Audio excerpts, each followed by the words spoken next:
Hello everyone, welcome to economics. So today we will start the discussion about the syllabus. ठीक है, और इसमें हम डिकोड करेंगे कि कैसे आपको प्रिपेयर करना चाहिए और कैसे आपकी स्ट्रेटजी होगी पूरे प्रिपरेशन के टाइम ड्यूरेशन में।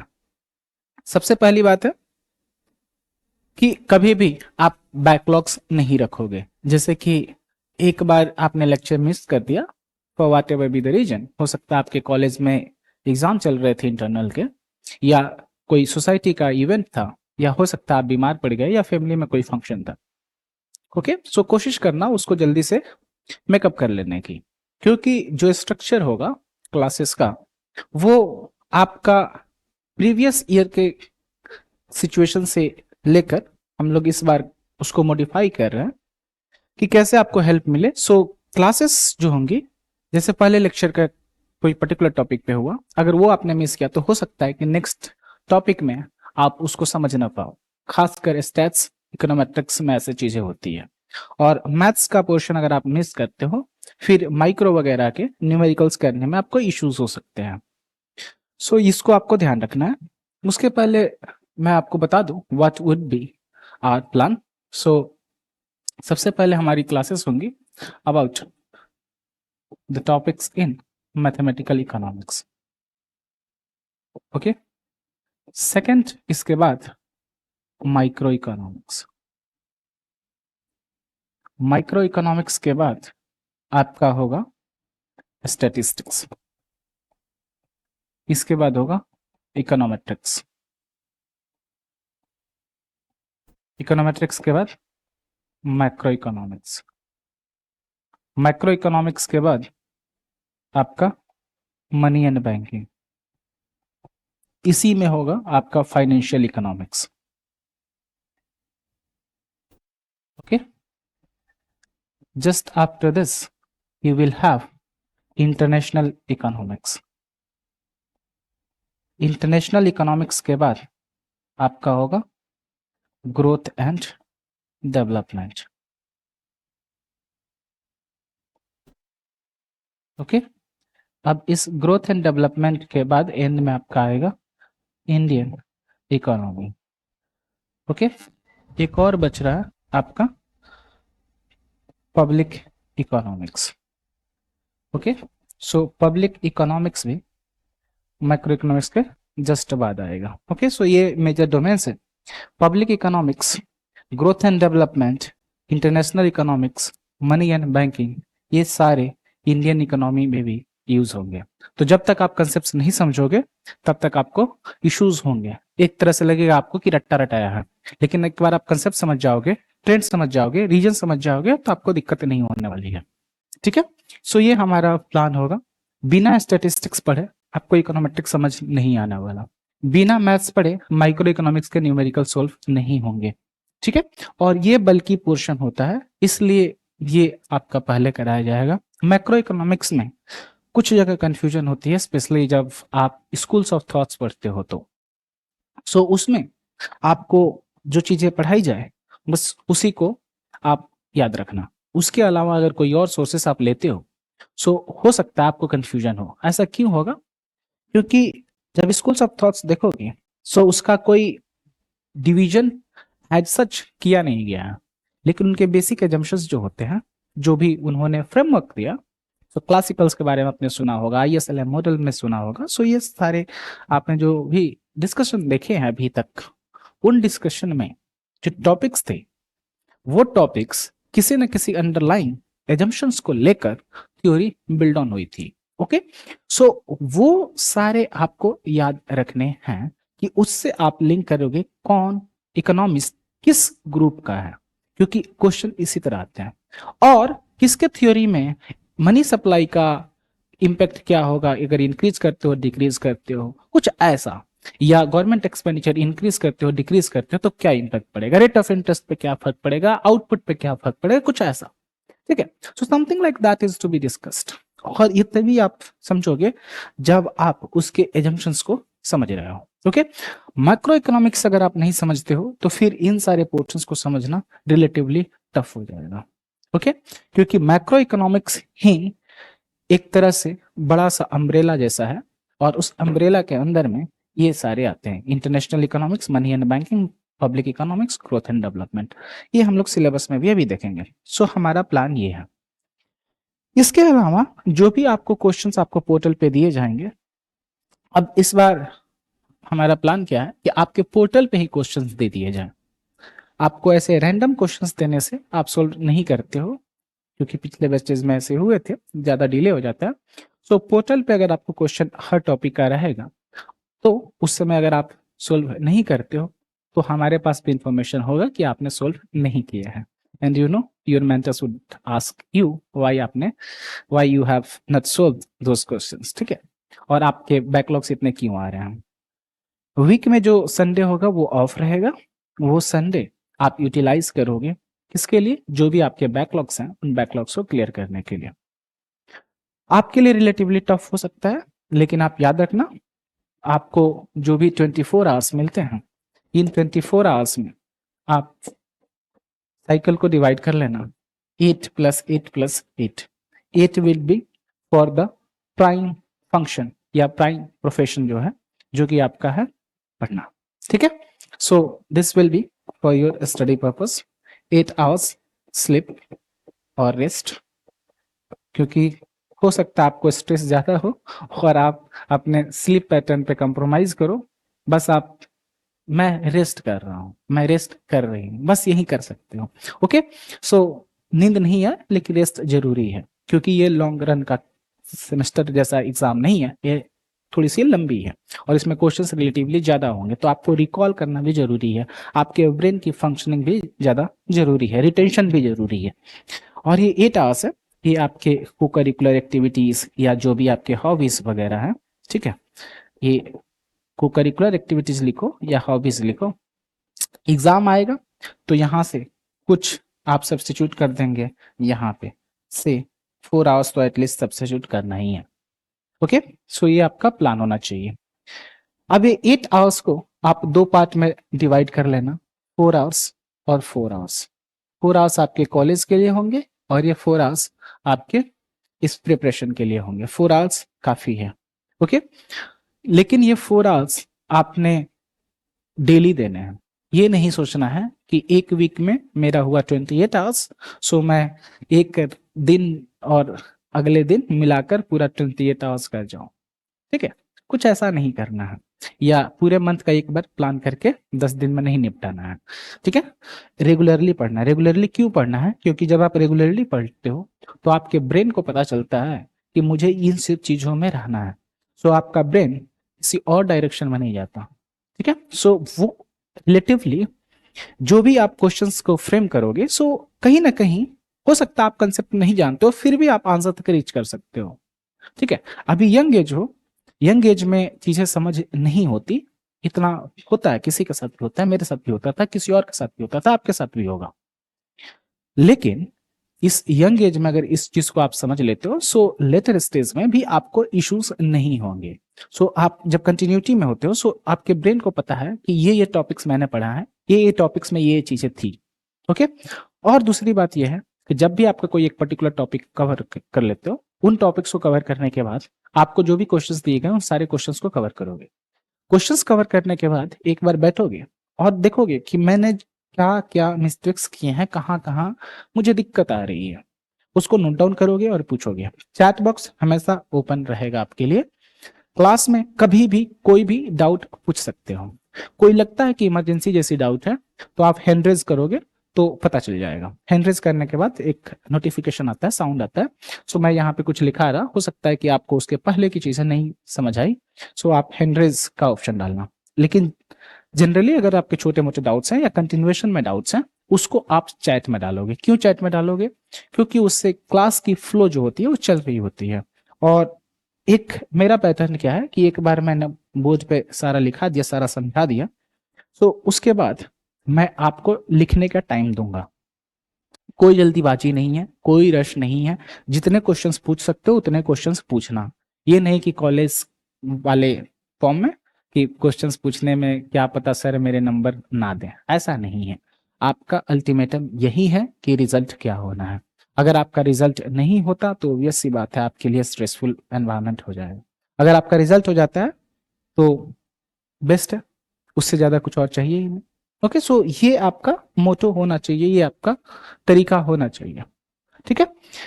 अब इसके अलावा कुछ स्टूडेंट्स के लिए ये 4 आवर्स कम पड़ जाए, कहने का मतलब टॉपिक्स कवर करने में उनको ज्यादा टाइम लगे, सो उनको क्या करना है, 2 आवर्स एक्स्ट्रा ऐड करने हैं यहाँ से।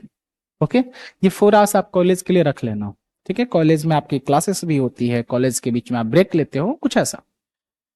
और जो ये भी आपने बेसिक्स अभी तक नहीं किए हुए हैं, उन सारे बेसिक्स को कोशिश करना कवर करने की। अगर कोई भी आपको डाउट होता है आप पूछो, ठीक है, हमेशा आपको हेल्प किया जाएगा। मेरा नंबर आपके पास अगर नहीं होगा तो मैं शेयर करा दूंगा, और मुझे कांटेक्ट कभी भी कर सकते हो, कितने बजे भी कर सकते हो। अगर मैं बिजी नहीं हूँ तो आपको तुरंत रिप्लाई कर दूंगा, अगर बिजी हूँ तो जैसे फ्री रहूंगा वैसे ही आपको प्रायोरिटी बेसिस पे रिप्लाई कर दूंगा।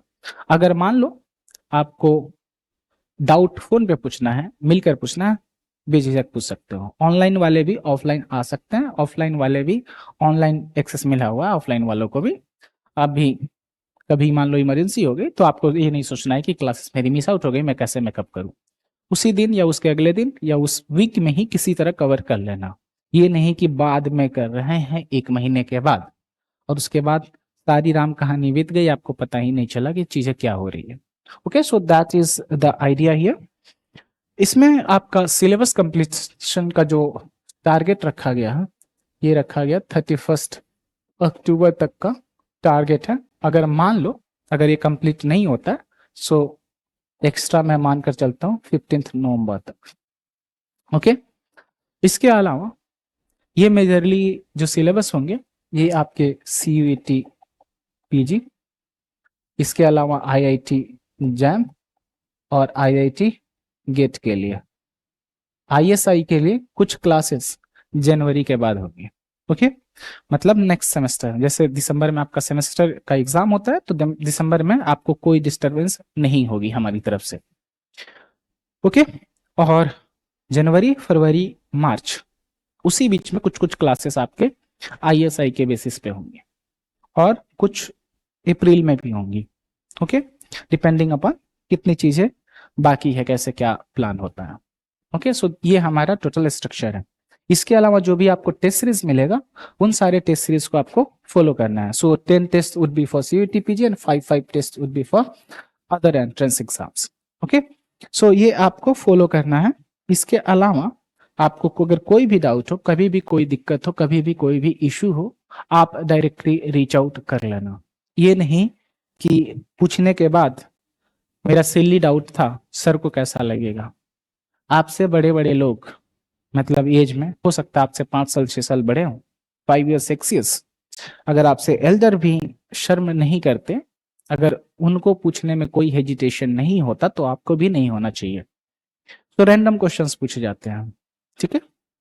अच्छा खासा टाइम मैंने टीचिंग में स्पेंड कर दिया है और काफी लेवल्स तक मैंने देख लिया, मतलब starting from BA first semester से लेकर PhD वालों को भी। ओके, कॉम्पिटिटिव एग्जाम्स में वो अपीयर होते हैं। सो कहने का मतलब जहां भी अगर आपको लगता है कि ये सिली डाउट है और आप नहीं पूछ रहे हो तो कहीं ना कहीं आप खुद को हार्म कर रहे हो। सो जो भी क्वेश्चंस आपके माइंड में आए, ask that, never hesitate. Okay, chat box हमेशा आपके लिए ओपन है, कभी भी कोई डाउट आता है उसमें पूछे। एक और चीज, अगर किसी का क्लास मिस होता है तो आपको जो भी रिकॉर्डिंग मिली हुई है पोर्टल पे, उस पोर्टल पे जाने के बाद आप उस लेक्चर को ऐसे देखोगे जैसे कि आप लाइव क्लास में देख रहे हो। ओके, कहने का मतलब अगर उसके बीच में आपको कोई डाउट आता है, साइड में लिख लो कि मुझे इस पॉइंट पे ये डाउट हुआ था और मेरा समझने का तरीका कुछ और था, मैंने कुछ और समझा था, आपने कुछ ये बताया था। ओके, क्योंकि हो सकता है कि आपने गलत सोर्सेस अभी तक पढ़े होंगे, ऐसा होता है क्योंकि आप लोग इतने ज्यादा रिसोर्सफुल हो गए हो। हमारे टाइम में रिसोर्स की कमी होती थी, आपके टाइम में रिसोर्स कुछ ज्यादा ही हो गया है, और यहाँ पे फिल्टर करना मुश्किल है कि कौन रिसोर्स सही बता रहा है, कौन रिसोर्स गलत बता रहा है। कुछ कुछ बुक्स में गलत भी लिखे हुए हैं थियोरेटिकली, कुछ बुक्स में जो एरर्स हैं उन एरर्स को हम लोग पिक करेंगे। मैं सजेस्ट करूंगा जो भी स्टैंडर्ड बुक्स हैं, उन स्टैंडर्ड बुक्स में अगर वो एरर्स हैं, उन एरर्स को आप माइंड में लेकर चलना कि ये हमें नहीं करना। उसके बदले जो मैं बुक बताऊंगा उसी बुक को रेफर करोगे अगर आप एक्स्ट्रा करना चाहते हो। क्लासेस से रिलेटेड या जो भी मटेरियल्स आपको यहाँ से प्रोवाइड की जाएगी, जो भी टेस्ट वगैरह या पीवाईक्यूज वगैरह दिए जाएंगे, वो सारा कवर होना चाहिए। पीवाईक्यूज भी आपके पोर्टल पे इस बार रहेगा। ये नहीं रहेगा कि आप खुद से सॉल्व कर लो और बाद में डिस्कशन में आप पार्टिसिपेट करके अपने डाउट्स ले लो, ऐसा नहीं होगा।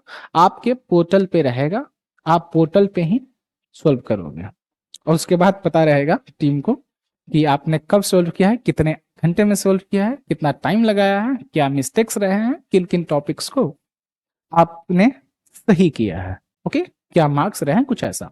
लेकिन याद रखना, test series previous year questions में मार्क्स को लेकर आपको कुछ भी चिंता करने की जरूरत नहीं है।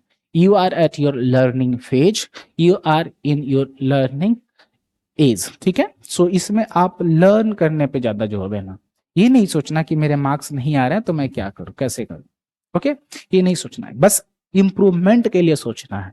आपको मेंटर से बात करनी है, ठीक है, कि आप कैसे कर सकते हो, क्या चीजें इंप्रूव कर सकते हो। अगर एक पर्टिकुलर डोमेन में आपको इश्यूज आ रहे हैं, सो उन पर्टिकुलर डोमेन्स को आप कैसे कवर करोगे। कभी कभी ऐसा होता है कि क्वेश्चंस को रीड करने में इश्यू होती है, इंटरप्रिटेशन में। कभी कभी आप क्वेश्चंस को नहीं समझते हो। ओके, सो ये सारी चीजों को आपको टैकल करना है। मेंटर्स को कभी भी डिस्टर्ब कर सकते हो, ठीक है। मेरी तरफ से ये श्योरिटी है। ओके, अगर कोई ऐसा लगे कि आपको मान लो कुछ एक्स्ट्रा हेल्प की जरूरत है, जरूर बेझिझक पूछना, ठीक है, क्योंकि आप यहाँ पे इकोनॉमिक्स से जुड़े हो, तो इकोनॉमिक्स एक तरह से फैमिली की तरह मानता है। और आप लोग घर में जैसे भी अपने पेरेंट्स से, अपने सिबलिंग से, मतलब अगर आप एल्डर नहीं हो सो आपको पता होगा, या कजन्स में भी आप देखे होंगे कि बड़े भैया के पास जाते हो, वैसे ही समझ लेना कि आपको यहाँ भी बड़े भैया या दीदी, ये लोग आपको हेल्प करने के लिए ही बने हुए हैं। कभी भी आप पूछ लेना। ओके, फैमिली वाली माहौल, ये नहीं है कि कोई सोचना है या कुछ और करना है। कोई डाउट है तो बताना, अब मैं सिलेबस को डिस्कस करूंगा। Okay, so now coming to the discussion of the syllabus.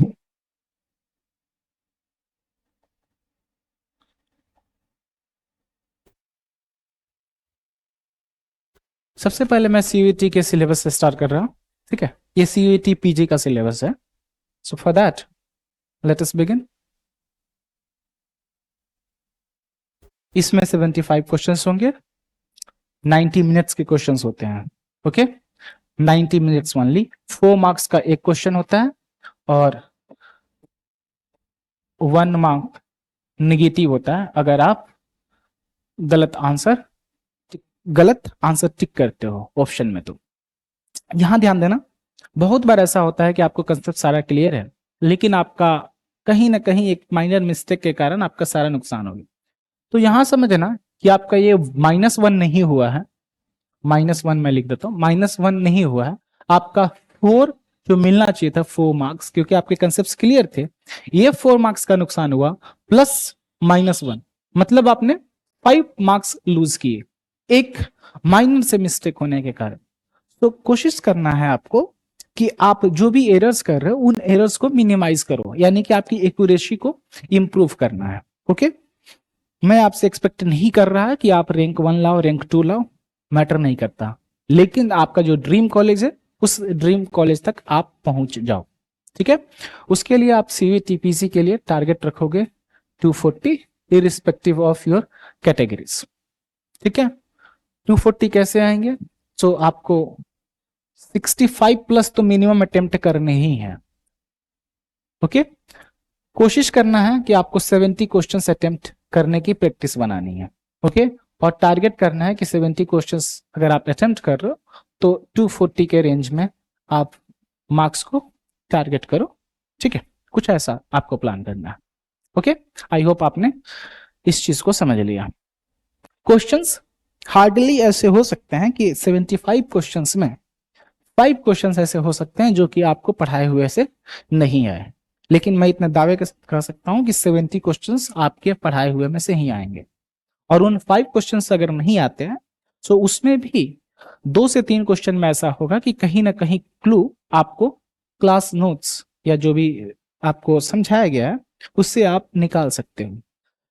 तो इसके लिए कैसे डिकोड करना होता है जब आप चीजें कम समझते हो, इसको जानने के लिए आप पीवाईक्यू का डिस्कशन जरूर देखना। पीवाईक्यू के डिस्कशन को आप सॉल्यूशन ओरिएंटेड में मत देखना, आप उसको ऐसे देखना कि अगर मान लो आपको कोई पर्टिकुलर टॉपिक आता है, उसको कैसे अप्लाई करके आप सही आंसर तक पहुंच रहे हो।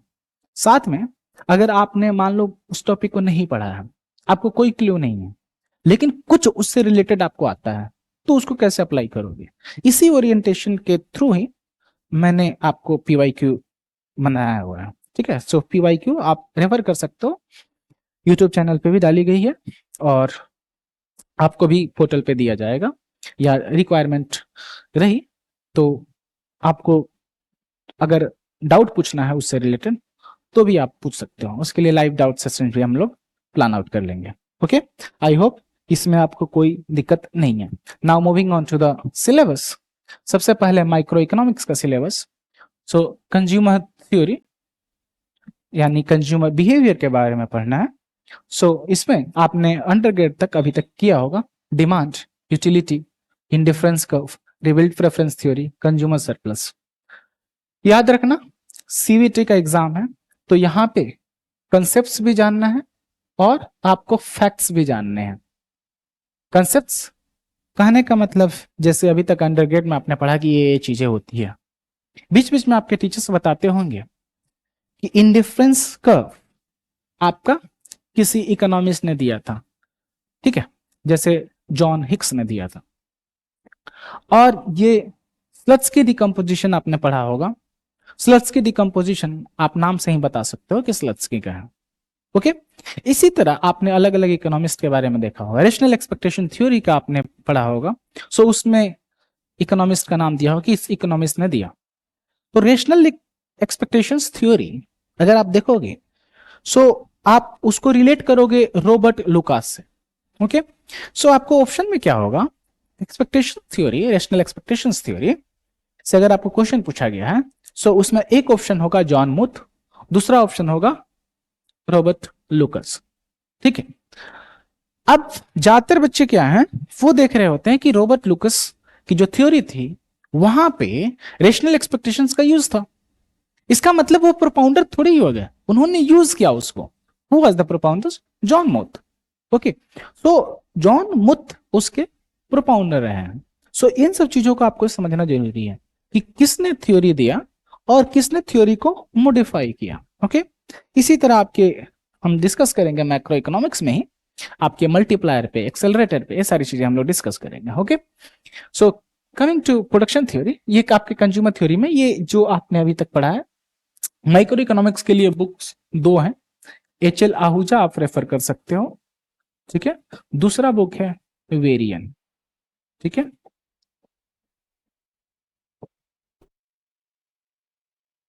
सो वेरियन काफी स्टैंडर्ड बुक है। एच.एल. आहूजा जो है, एच.एल. आहूजा आपको समझने में रिलेटिवली आसान पड़ेगा क्योंकि इंडियन ऑथर है। इसके अलावा एक बुक है निकोलसन एंड स्नाइडर। आपको माइक्रो इकोनॉमिक्स में कुछ चैप्टर्स इसके पढ़ने होते हैं। सो निकोलसन एंड स्नाइडर ये बेसिकली न्यूमेरिकल्स के लिए होते हैं। कुछ इसके न्यूमेरिकल्स के क्वेश्चंस एग्जांपल्स में जो सॉल्व्ड हैं हूबहू वही उठाकर आपको एग्जाम में कोच कर दिया जाता है। ओके, लेकिन इसके जो मैथमेटिकल डेरिवेशंस हैं वो रिलेटिवली ज्यादा कॉम्प्लेक्स है नोटेशन के फॉर्म में। ठीक है, सो उतना ज्यादा डिटेल में मत जाना, लेकिन कोशिश करना कि कंसेप्ट्स जो दिए हुए हैं ग्राफ्स में जो समझाया हुआ है उसको एटलीस्ट समझ जाओ। आईएसआई वगैरह के लिए आप प्रिपेयर कर रहे हो तो निकोलसन एंड स्नाइडर करने की कोशिश जरूर करना। आईआईटी जैम गेट के लिए जरूरी नहीं है, वेरिएंट डुएबल है। ओके, सो निकोलसन स्नाइडर अगर उसके लिए नहीं भी करते हो तो भी इश्यूज आपको नहीं होंगे अगर आप आईआईटी जैम, आईआईटी गेट और सीयूईटी तक लिमिटेड हो। सीयूईटी तक करना है तो आप इन दोनों में कोई स्टिक करो, कोई इश्यू नहीं। Coming to production theory, production theory में आपने प्रोडक्शन फंक्शन पढ़ा होगा। उस प्रोडक्शन फंक्शन में प्रोडक्शन फंक्शन का शेप क्या है, उसका ग्राफ कैसे होता है, उसका मतलब क्या होता है। अगर मान लो कि मैथमेटिकल इक्वेशन से है, एक पर्टिकुलर फंक्शन दिया हुआ है, अब उस फंक्शन का आपसे ग्राफ पूछा जाएगा, उसका शेप पूछा जाएगा, ये भी पूछा जा सकता है second order condition first order condition से रिलेटेड। ओके, सो कर्वेचर आपका चेंज हो रहा है, ओके, और चेंज हो रहा है तो कब चेंज हो रहा है, सो ये आपके शेप से आएंगे। उसी तरह आपके कॉस्ट का भी होगा, कॉस्ट फंक्शन, प्रोडक्शन फंक्शन और कॉस्ट फंक्शन ये मिलता जुलता आपका कंसेप्ट से याद रखना है। इसके क्या टाइप्स है, क्या कंसेप्ट है, law of variable proportions, returns to scale. Returns to scale आपने पढ़ा होगा, increasing returns to scale, constant returns to scale, decreasing returns to scale. उसको कैसे चेक करना है ये हम लोग भी डिस्कस करेंगे इसमें, ठीक है। Law of variable proportion, law of variable proportion क्या होता है कि जैसे जैसे आप इनपुट्स को वेरी करते हो सो आपके आउटपुट में क्या इंपैक्ट होने वाला है। अब इसमें देखोगे आपका शॉर्ट रन और लॉन्ग रन का केस। शॉर्ट रन में क्या करना है कि किसी ना किसी एक इनपुट को कंस्टेंट रखना है, लॉन्ग रन में आपके सारे इनपुट्स वेरी कर सकते हैं, ठीक है। सो ये पॉइंटर्स आपको याद रखने होंगे। Coming to price and output determination in market, ये कंज्यूमर थ्योरी हो गया, ये प्रोड्यूसर थ्योरी हो गया, यहां पे हो गया मार्केट। ओके, इसको बोलते हैं मार्केट वाली यूनिट। इस मार्केट में perfect and imperfect competition, monopoly, price discrimination, monopolistic, duopoly, oligopoly models. Okay, general equilibrium. अब यहां से मैं बता दूं, आप लोग यूट्यूब पे देखोगे हमारे, तो उस पे मैंने एक छोटा सा डिस्कशन किया हुआ है।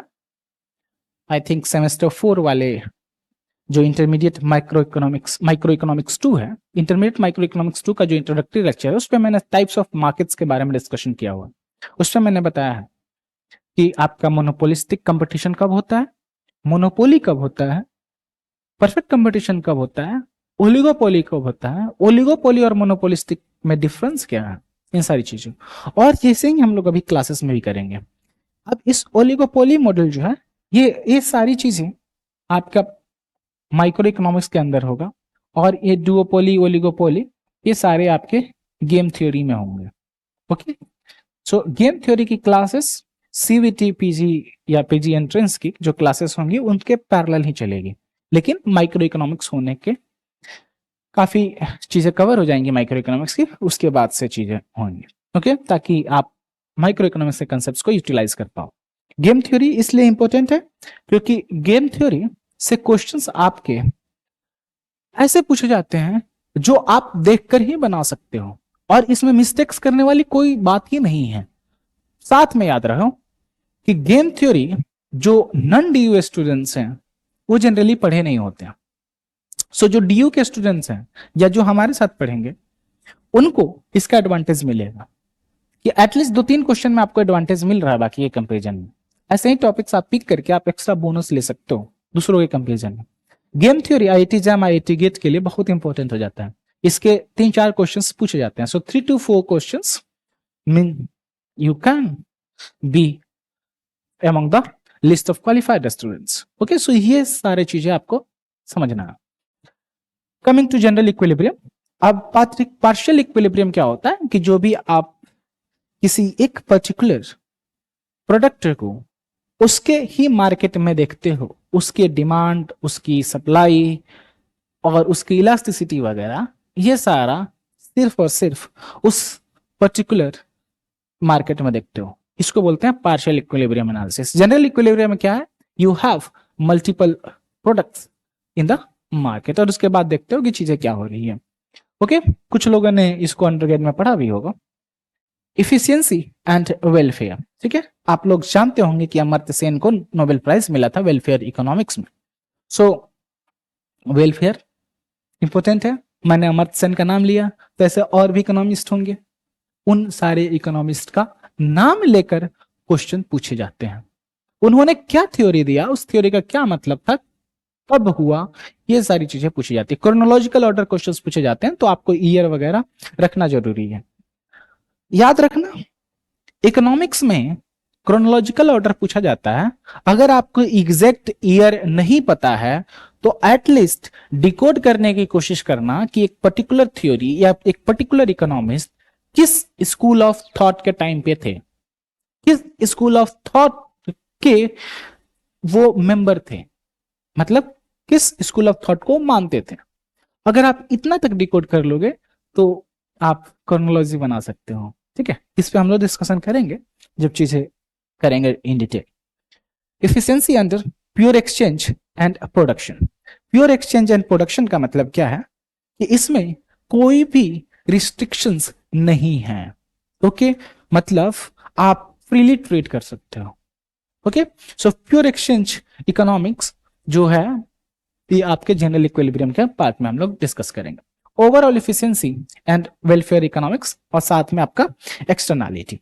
एक्सटर्नैलिटी वो पोर्शन आपके पब्लिक इकोनॉमिक्स में चला जाएगा, क्योंकि डिटेल में आप पब्लिक इकोनॉमिक्स में पढ़ोगे, इसके न्यूमेरिकल्स भी आपको इंपॉर्टेंट हो जाते हैं। ओके, उसमें अलग अलग टाइप्स के एनालिसिस होते हैं, उसको समझना जरूरी है। एनवायरमेंट से क्वेश्चंस आपके लेवल पे नहीं पूछा जाता, लेकिन जो भी एनवायरमेंट से रिलेटेड आपके पब्लिक इकोनॉमिक्स के पार्ट हैं वो सारे पोर्शंस इंपॉर्टेंट हो जाते हैं। Now coming to macro economics. Macro economics में नेशनल इनकम अकाउंटिंग, ये तो आप 11th-12th से ही पढ़ रहे हो। मैक्रो इकोनॉमिक्स की शुरुआत में ही आप नेशनल इनकम अकाउंटिंग पढ़ते हो। इनकम एंड आउटपुट डिटर्मिनेशन, ये अलग अलग स्कूल्स ऑफ थॉट्स में है। ठीक है, aggregate demand, aggregate supply, effective demand. Effective demand मतलब किन्स की बात हो रही है। ओके, क्लासिकल एंड किन्शियन थ्योरी, कहने का मतलब क्लासिकल और किन्शियन थ्योरी में सिर्फ आपको क्लासिकल और किन्स के बारे में नहीं पढ़ना है, इनके अलग अलग स्कूल्स ऑफ थॉट्स के पढ़ना, इनके अगले जनरेशन वाले जो थे उनके बारे में पढ़ना है। मतलब new classical, new classical, new Keynesian, new Keynesian के बारे में भी आपको पढ़ना है। ओके, सो ये आपको जानना जरूरी है, क्योंकि क्वेश्चंस इसमें आप अगर मिस आउट करोगे तो मैक्रो इकोनॉमिक्स समझना आपको बहुत टफ हो जाएगा। सो स्कूल्स ऑफ थॉट्स आपको पढ़ना जरूरी है, आपको कराई जाएगी। मनी एंड इन्फ्लेशन, जिसको मैं मनी एंड बैंकिंग और फाइनेंशियल इकोनॉमिक्स में रखा था। सो demand and supply of money, आपने थ्योरी पढ़े होंगे अभी तक किन्स के बारे में, स्पेकुलेटिव डिमांड, ट्रांजैक्शन डिमांड, कुछ ऐसा पढ़ा होगा। तो वो सारा थ्योरी यहां से पढ़ेंगे। या M B equal to P Y आपने पढ़ा होगा क्लासिकल में, क्लासिकल का डेरिवेशन ऑफ एग्रीगेट डिमांड आपने देखा होगा, तो वहां पे भी आपने कुछ ऐसा किया होगा। Okay, money demand function, money multiplier, high powered money, high powered money जो कि आपका मॉनेटरी बेस या एच कहलाता है। ठीक है, मनी मल्टीप्लायर, कैसे मनी आपकी इकोनॉमी में ग्रो करती है। अगर आरबीआई ने प्रिंट किया तो उसने अगर मान लो एक पर्टिकुलर अमाउंट प्रिंट किया से 1 लाख करोड़, तो उसका इकोनॉमी पे कितना मनी सप्लाई का इंपैक्ट पड़ा, that will be captured only through money multiplier. Okay, credit creation, credit creation का मतलब है कैसे लोन्स क्रिएट करते हो, ये भी मल्टीप्लायर से रिलेटेड है। ओके, सो क्रेडिट क्रिएशन मतलब कैसे ये चैनल काम करता है। कहने का मतलब आरबीआई ने पैसे प्रिंट किए, अगर उसको इकोनॉमी में क्रेडिट क्रिएट करना है, कहने का मतलब वो बैंकिंग सेक्टर के थ्रू जाएगी। So there are commercial banks, commercial banks transact करेगी इंडिविजुअल्स से। ओके, सो ये चैनल है। Coming to the role of Reserve Bank of India and commercial banks, ये रोल आपको पढ़ना है। इसमें आपके बैलेंस शीट से भी क्वेश्चंस पूछे जाते हैं। क्या इनका मेजर फंक्शंस है, कैसे वर्क करती है, क्या इनका कोई इंडिकेटर है, इनके बीच में कोई लेन देन है, that means borrowing and lending between Reserve Bank of India and commercial bank. If there are such things then what are those rates, what are the differences between the various rates, ये सारे discussion आपको करने हैं। Coming to quantitative theory of money, ये theories की जो मैं बात कर रहा था। फिलिप्स कर्व, फिलिप्स कर्व तो अभी तक आपने पढ़ाई है। अब देखो फिलिप्स कर्व मैक्रो इकोनॉमिक्स का मनी एंड इन्फ्लेशन में दे रखा है, क्योंकि inflation is determined from there. और वहां पे याद रखना आपने टेलर फॉर्मूला भी पढ़ा था, टेलर्स रूल। ओके, सो वो बहुत इंपॉर्टेंट है, क्योंकि टेलर्स रूल को यूज किया जाता है मॉनेटरी फ्रेमवर्क में। जब भी आप मनी को यूज करते हो इन्फ्लेशन को टारगेट करने के लिए, इंटरेस्ट रेट को टारगेट करने के लिए। इसमें हम लोग देखेंगे कि मॉनेटरी टारगेट क्या होता है, इन्फ्लेशन टारगेटिंग क्या होती है, ठीक है। उसके अलावा monetary and fiscal policy of India and its role, ये आपके इंडियन इकोनॉमी के पोर्शन में चला जाएगा, ऑल्दो उसके कुछ पोर्शंस आपके मनी एंड बैंकिंग में ही करा दिए जाएंगे। कंजम्पशन एंड इन्वेस्टमेंट फंक्शंस, फिर से ये आपके माइक्रो इकोनॉमिक्स का पार्ट हो गया। Permanent income hypothesis, relative income hypothesis, life cycle hypothesis, ठीक है। सो अभी तक आपने ये देखा भी होगा अंडरग्रेड में। Determinants of business fixed investment, ये भी आपको माइक्रो इकोनॉमिक्स में अंडरग्रेड के सिलेबस में पढ़ाया जाता है कि इन्वेस्टमेंट के टाइप्स क्या है, उसके क्या क्या फैक्टर्स से इन्फ्लुएंस करने वाले हैं, ओके। उसी तरह आपका residential investment and inventory investment, multiplier accelerator. Accelerator ये जनरली बाकी जगह पढ़ाया जाता है लेकिन डीयू के स्टूडेंट्स को नहीं पढ़ाया जाता, so this concept is new for you. और इन दोनों को मिलाकर एक टर्म आएगा that will be called super multiplier, okay. तो आपको ये जानना जरूरी है, ओके। सो ये न्यू टॉपिक आएगा। ओपन इकोनॉमी मॉडल्स, जो कि आपके इंटरनेशनल ट्रेड का पार्ट होगा। मुंडल फ्लेमिंग मॉडल्स, जिसमें कि आपके ISLM के साथ बैलेंस ऑफ पेमेंट कर्व हो जाएगा, ओके। सो ऑनर्स वाले इसको पढ़ चुके होंगे, प्रोग्राम वाले नहीं पढ़े होंगे। जो बाकी जगह से हैं नॉन DU स्टूडेंट्स, उन्होंने इंटरनेशनल ट्रेड का थोड़ा बहुत किया होगा, सो उसमें ये आपने मुंडल फ्लेमिंग देखा होगा। बैलेंस ऑफ पेमेंट्स, अब यहाँ BP कर्व है, यही है बैलेंस ऑफ पेमेंट्स। अब बैलेंस ऑफ पेमेंट्स, अभी रिसेंट में आपने एक स्टेटमेंट सुना होगा, एक रिनोन्ड इकोनॉमिस्ट है शामिका रवि, ठीक है। उन्होंने अपनी अंडरग्रेड की थी लेडी श्री राम कॉलेज से, फिर उसके बाद उन्होंने मास्टर्स की दिल्ली स्कूल ऑफ इकोनॉमिक्स से, ठीक है। उसके बाद उनका PhD शायद फॉरेन से ही है, I am not sure about that. So वो इकोनॉमिक एडवाइजरी कमेटी में है प्राइम मिनिस्टर के। उन्होंने एक स्टेटमेंट दिया 100 is just a number for the exchange rate, लेकिन थ्योरेटिकली वो बहुत गलत बात है, ओके। आपने अभी तक अंडरग्रेड में अगर पढ़ा होगा इंटरनेशनल स्टेटमेंट, तो वो बहुत एक गलत स्टेटमेंट है, although she holds a lot of credibility from academia. लेकिन ये क्यों गलत है, क्योंकि जब आप बैलेंस ऑफ पेमेंट पढ़ोगे तो आप समझोगे कि जब एक्सचेंज रेट चेंज होता है, सो उसके चेंज होने से कैपिटल की फ्लाइट भी होती है, और बैलेंस ऑफ पेमेंट में सरप्लस डेफिसिट का रोल होता है। तो जब भी कैपिटल का फ्लो होगा दो कंट्रीज के बीच में, तो सरप्लस डेफिसिट जैसी सिचुएशंस होंगी, और यही आपके क्वेश्चन पूछे जाते हैं कि ऑप्शन में बैलेंस ऑफ पेमेंट डेफिसिट होगा, बैलेंस ऑफ पेमेंट सरप्लस होगा, रेट ऑफ इंटरेस्ट पे क्या फर्क पड़ेगा, आउटपुट पे क्या फर्क पड़ेगा, समझ रहे हो। तो एक तरह से इसको समझना कि जो भी आप कंसेप्ट्स कर रहे हो, उन कंसेप्ट्स का रियल लाइफ में यूज है, तभी आपको ये किया गया, okay. So you have to remember that exchange rate determination, सारा खेल तो एक्सचेंज रेट डिटर्मिनेशन का ही है, इसके अलग अलग थ्योरीज है, ठीक है। इसमें मेनली आपको परचेजिंग पावर पैरिटी वगैरह इंपॉर्टेंट हो जाते हैं। परचेजिंग पावर पैरिटी में फिर आपके रेट्स चेंज करने के बाद क्या इंपैक्ट पड़ेगा, इसका भी PYQ में क्वेश्चन पूछा गया है, जो कि आपको परचेजिंग पावर पैरिटी दे रखा है।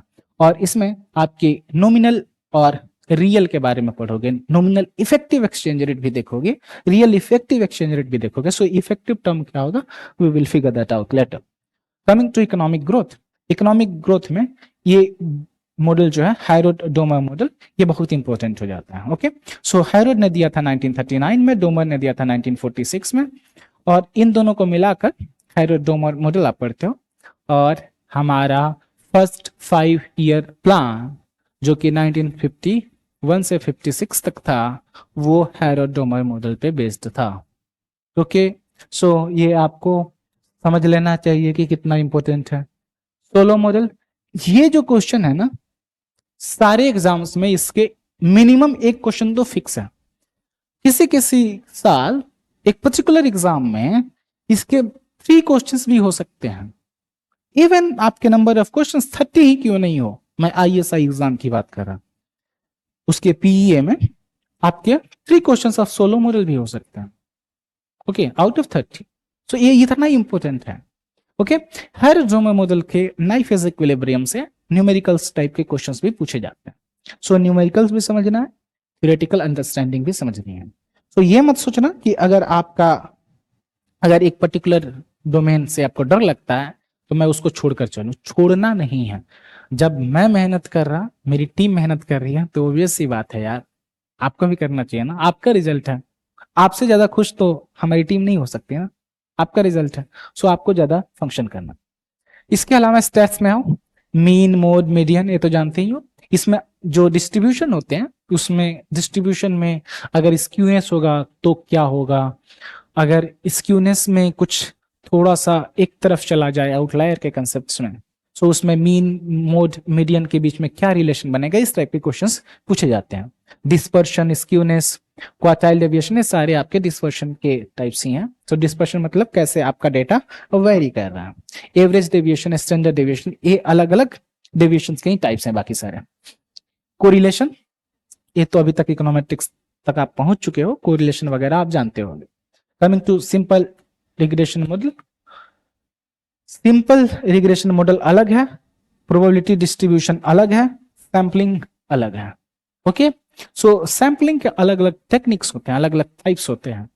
तो वो क्या होते हैं, इससे क्वेश्चंस सिर्फ सीवीटी में पूछा जाता है, हार्डली कभी आईआईटी जैम, आईआईटी गेट में पूछा जाता है, आईएसआई में नहीं पूछे जाते हैं। Probability distribution, simple linear regression model, ये जो रिग्रेशन मॉडल्स हैं वो आपके जो गुजराती की बुक है उससे डायरेक्टली क्वेश्चंस पूछे जाते हैं। ओके, सो जितना आपको कराया जाएगा उतना अगर आप कर ले तो आपको उससे बाहर का कुछ नहीं आएगा। इकोनोमेट्रिक्स स्टेट्स में इसकी गारंटी श्योर है। Okay, coming to mathematical economics, sets, vectors. अब बिना सेट के कोई काम नहीं हो सकता। अब यहां देखो वेक्टर, ये जो वेक्टर है ना, ये वेक्टर आपका इंपॉर्टेंट हो जाएगा कब, जब आप माइक्रो इकोनॉमिक्स में किसी पर्टिकुलर फंक्शन के प्रॉपर्टीज पढ़ोगे। So suppose you are talking about the price vector. Okay, so multiple prices होंगे तो आपका प्राइस वेक्टर होगा। सो उसमें प्राइस वेक्टर आपका निगेटिव होगा, नॉन निगेटिव होगा, पॉजिटिव होगा, ऐसा कुछ आप देखोगे। और जब तक आप वेक्टर नहीं समझोगे तो आप उसको समझ नहीं पाओगे, और यही आपके एजम्पशंस वहां पे आएंगे। वही आपकी प्रॉपर्टीज पूछी जाएंगे कि कॉस्ट फंक्शन की क्या प्रॉपर्टी थी। अगर प्राइस इंक्रीज हो रहा है तो कॉस्ट फंक्शन क्या होगा। अगर प्राइस इनपुट की, जो कि आपको बोलते हो इनपुट कॉस्ट, ठीक है, यहां पे टर्मिनोलॉजी चेंज होती चली जाएगी। सो इनपुट कॉस्ट अगर आपका चेंज होता है तब कॉस्ट पे क्या इंपैक्ट पड़ेगा। ओके, क्या कॉस्ट इंक्रीज होगा, क्या कॉस्ट डिक्रीज होगा, या कॉस्ट सेम रहेगा, या कुछ भी हो सकता है, something like that will be same. Okay, so इसलिए ये मैथ्स जरूरी है ताकि आप माइक्रो को भी अच्छे से समझो। Functions of one and several real variables. Okay, so function जो है आप अभी तक पढ़ रहे हो, y equals to 2x, something like that. अगर आपके लिखते हो z equals to 2x plus 3y, so that is function of more than one variable. Okay, single and multiple variable optimisation, ये तो आप जानते हैं कि ऑप्टिमाइजेशन करते हो। सो एक वेरिएबल है तो उसका डिफरेंशिएट करके 0 के बराबर वैल्यू रखो और उसके बाद निकाल लो। मल्टीपल वेरिएबल्स हैं, so you have to find partial derivatives and then equate to 0। Coming to integration of functions, मतलब इंटीग्रेशन के बारे में पढ़ना है। और यहां तक आप ऑप्टिमाइजेशन पे देख चुके हो, तो यहां पे डिफरेंशिएशन तो बाय डिफॉल्ट ही आ गया। इंटीग्रेशन, इसके साथ में जो कॉम्प्लेक्स हैं difference equations and differential equations, ये रिलेटिवली आपको कॉम्प्लेक्स हो सकता है, लेकिन मैं बताऊंगा आपको उसके लिमिटेड क्वेश्चंस ही पूछे जाते हैं, उसके कॉम्प्लेक्स वाले नहीं पूछे जाते हैं। इवन अगर आपने फॉर्मूला देख रखा है, उसके कंक्लूजन्स देख रखे हैं, उतना सफिशिएंट है। डिटर्मिनेंट्स एंड मैट्रिक्स, ये बहुत इंपॉर्टेंट हो जाता है क्योंकि इसके जो क्वेश्चंस होते हैं ना वो स्टेटमेंट वाइज भी पूछे जाते हैं और आपको सोल्व करने भी दिया जा सकता है। जैसे दो मैट्रिसेस दे दिए गए और दोनों मैट्रिसेस को आपको मल्टीप्लाई करना होगा, समथिंग लाइक दैट। उनकी कोई प्रॉपर्टी दे दी गई और उन प्रॉपर्टी के बारे में पूछा गया कि कौन सा स्टेटमेंट ट्रू है, कौन सा स्टेटमेंट फॉल्स है। लीनियर प्रोग्रामिंग, ठीक है, लीनियर प्रोग्रामिंग प्रोबेबिलिटी मतलब एलपीपी की बात हो रही है। सो इसमें आपसे मेनली पूछा जाता है कि ऑर्डर क्या क्या है, मतलब सबसे पहले कौन सा स्टेप फॉलो करोगे, उसके बाद कौन सा स्टेप फॉलो करोगे। फिजिबल का मतलब क्या होता है, something like that, interpretation type का। Coming to Indian economy, overview of colonial economy, ये आपका हो गया प्री इंडिपेंडेंस इंडिया।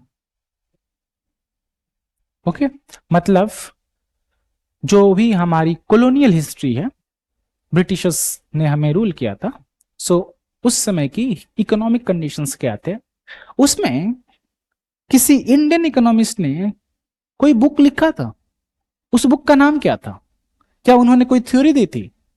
सो ये सारी चीजें आप पढ़ोगे, ड्रेन ऑफ वेल्थ थ्योरी पढ़ोगे। Okay, macro trends, national income, population, occupational structure. National income मतलब आपकी जीडीपी की ट्रेंड क्या रही है, पॉपुलेशन का ट्रेंड क्या रहा है सेंसस के अकॉर्डिंग। ऑक्यूपेशनल स्ट्रक्चर मतलब जो आपके 3 सेक्टर हैं, primary sector, secondary sector, tertiary sector, मतलब सर्विसेज, इंडस्ट्रीज और एग्रीकल्चर, इन तीनों में जो भी लोग एम्प्लॉयड हैं उनका परसेंटेज कैसे कैसे वेरी किया है। Okay, something similar to that is to be remembered here for the occupational structure. Okay, agriculture, agrarian structure and land relations. कैसे हमारे यहां इकोनॉमी एग्रीकल्चर की डिवाइडेड है, अगर लैंड में फ्रेगमेंटेशन है तो इसका क्या इंपैक्ट होगा, something like that can be asked. Questions ये भी पूछे जाते हैं, कितना प्रोपोर्शन आपके मार्जिनल एंड स्मॉल फार्मर्स हैं। Okay, something like that question is asked, क्योंकि आप जानते हो इंडिया में ज्यादातर फार्मर्स काफी छोटे लेवल के हैं, मतलब उनके पास लिमिटेड लैंड्स हैं। Okay, now coming to the next, agricultural market और उसका इंस्टीट्यूशन जो भी है, जैसे कि क्रेडिट के लिए आपने किसान क्रेडिट कार्ड का नाम सुना होगा, आपने नाबार्ड का नाम सुना होगा, ठीक है। सो ये इंस्टीट्यूशंस में आ जाएंगे, क्रेडिट के लिए इंस्टीट्यूशन या कुछ ऐसा। एग्रीकल्चरल मार्केट आप देखे हो एपीएमसी मंडीज, तो मंडी कैसे काम करता है, क्या फेलियर है, उससे रिलेटेड कोई रिफॉर्म आया है क्या। एमपीसी जो आप मॉनेटरी पॉलिसी कमेटी देखते हो, ठीक है। सो मॉनेटरी पॉलिसी कमेटी आपके एग्रीकल्चर प्राइसेस में कुछ फ्लक्चुएशंस आ रहे हैं, सो उसको कैसे काउंटर कर रहा है, क्योंकि प्राइस वेरी करेगा एग्रीकल्चरल कमोडिटी का, तो ऑब्वियस सी बात है इन्फ्लेशन वेरी करेगा। सो इस तरह के आप न्यूज में देख रहे होंगे कि एमपीसी ने इन्फ्लेशन को कंट्रोल करने के लिए ये चीजें की। ओके, सो वो कहां से आया, क्योंकि एग्रीकल्चरल मार्केट को आप देखोगे तो डिमांड और सप्लाई का मिसमैच होने के कारण थोड़ा सा प्राइसेस चेंज हुए, so demand and supply will come into play. So micro economics से आ गया। So something similar to this will be discussed. Commerce and technology, जो कि आपके ट्रेड से रिलेटेड की बातें हो रही, trends in performance and productivity. Okay, so that is about the productivity हमारी जो इनहांस हो रही है टेक्नोलॉजी से, लेकिन इससे क्वेश्चंस रिलेटिवली ना के बराबर पूछे जाते हैं। फेमिन, ये खासकर पहले की बातें हो रही कॉलोनियल की। ओके, सो ये आपके कॉलोनियल हिस्ट्री में फेमिन वगैरह ज्यादा फ्रिक्वेंट थे। रेलवेज कैसे आए, रेलवेज के बारे में पढ़ना है, ऑब्वियस सी बात है ब्रिटिशर्स के टाइम पे आया था। ओके, सो रेलवे से क्या फायदा हुआ, इससे रिलेटेड इंडियन इकोनॉमिस्ट ने क्या थ्योरी दिया, उससे रिलेटेड कोई ना कोई एक्सप्लॉयटेटिव तरीका तो होगा कॉलोनियल एम्पायर का, हमारे यहां से रिसोर्स एक्सट्रैक्ट करके ले जाने का। तो ऐसा अगर था तो क्या था, ये हमें जानना है। ओके, अब ये जो मैंने अभी तक बात किया इसी को बोलेंगे डी इंडस्ट्रियलाइजेशन फेज, और इसमें मैं आपको डेटा बताऊंगा कि we were the leader exporters, we were the leaders in GDP।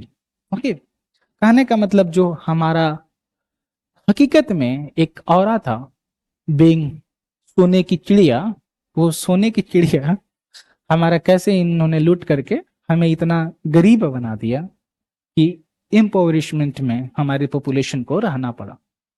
Extreme poverty जो आप देख रहे हो एक ऐसा है। अभी आप लोग सिचुएशन देखते होंगे कि ईस्टर्न स्टेट्स डेवलप्ड क्यों नहीं है, क्योंकि सबसे ज्यादा एक्सप्लॉयटेशन बंगाल प्रेसिडेंसी की हुई थी।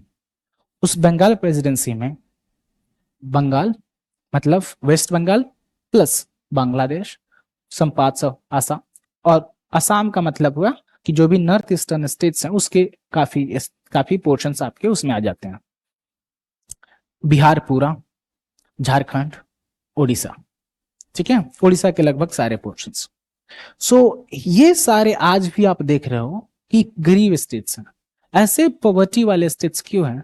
Because of exploitation of Britishers. इसमें भी हम लोग देखेंगे कि अगर आप सिर्फ बंगाल प्रेसिडेंसी की बात करोगे उस समय, सो उस समय यूनाइटेड इंडिया का मतलब इंक्लूडिंग पाकिस्तान, इंक्लूडिंग बांग्लादेश, सिर्फ बंगाल प्रेसिडेंसी जो थी, मोर देन 1/3 जीडीपी सिर्फ बंगाल प्रेसिडेंसी का था। समझ सकते हो कि उस लेवल से इकोनॉमिक एक्सप्लॉयटेशन इतनी हुई कि गरीब बन गए। ठीक है, so that was the phase of deindustrialisation. और इसमें डिबेट्स, अब इसमें देखोगे कि जैसे अभी आजकल पॉलिटिकल डिबेट्स आप सुनते हो कि देयर आर डिफरेंट आइडियोलॉजीज, सो उसी तरह उस समय भी अलग अलग थॉट्स डेवलप हुए थे। तो some thinkers, some economist were called nationalist economist. Okay, so उन्होंने कुछ थ्योरीज दी, और उस समय का नेशनलिस्ट जो था उसका मतलब अलग होता था आज के पॉलिटिकल डोमेन से। अब कुछ लोग का था जो कि कॉलोनियल ऑथर्स होते थे। So colonial historians will be different, nationalist historians will be different.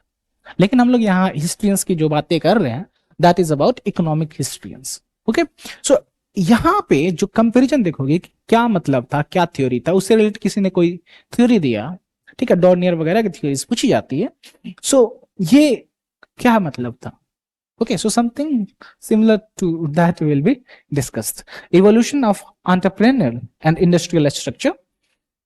आपने टाटा का नाम तो जानते ही होंगे। सो जमशेद जी टाटा, ये लोग कैसे इंडस्ट्रीज का डेवलपमेंट शुरू किए, उसके अलावा जो भी हमारे उस समय के बड़े बड़े इंडस्ट्रियलिस्ट हुए उन्होंने कैसे डेवलपमेंट को शुरू किया।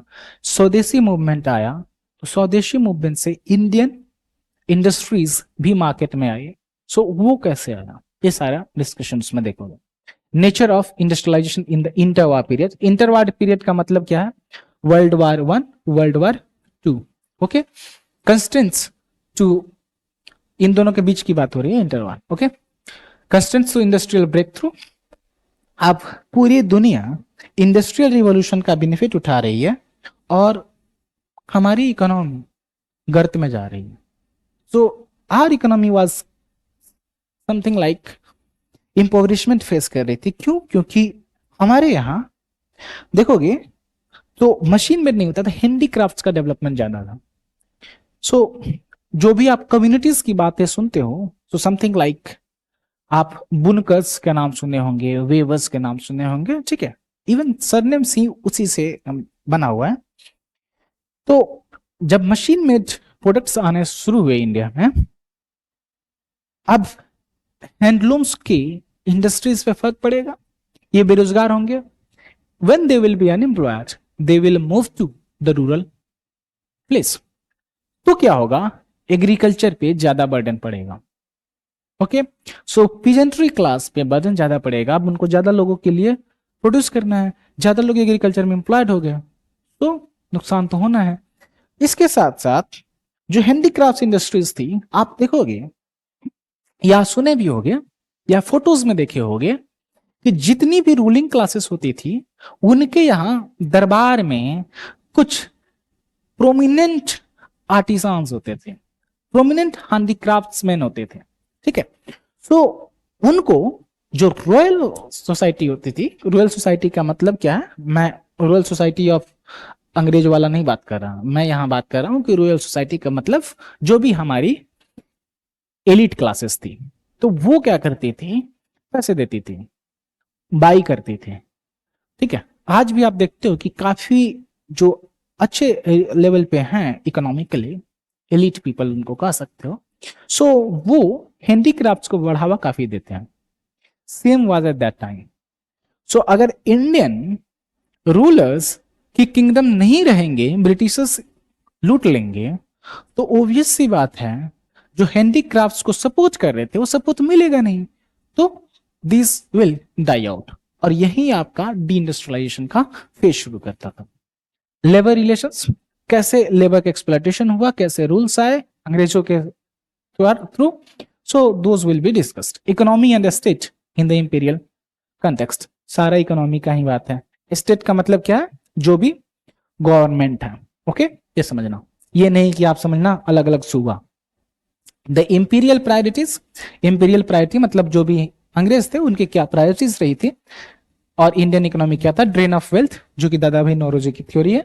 इंटरनेशनल ट्रेड कैपिटल, कैसे उन्होंने अलग अलग थ्योरीज दे करके एक्सप्लॉयटेशन की शुरुआत की ब्रिटिशर्स ने, ओके। सो रेलवे में आप पढ़ोगे गारंटी सिस्टम, ओके, कि आपको फिक्स्ड रिटर्न मिलेगा ही मिलेगा 5% का, okay. So that is the idea. Flows and colonial economy, even आप ताजुब हो जाओगे कि वहां पे इंग्लैंड में, ब्रिटेन में, वहां पे एक तरह से पैरवी लगती थी, लॉबिंग होती थी कि हमें इंडिया भेजो ऑफिसर बनाकर, और यहां आने के बाद पता था ऑब्वियस सी बात यहां लूटेंगे, और यहां से लूटने के बाद वहां जाते थे, ओके।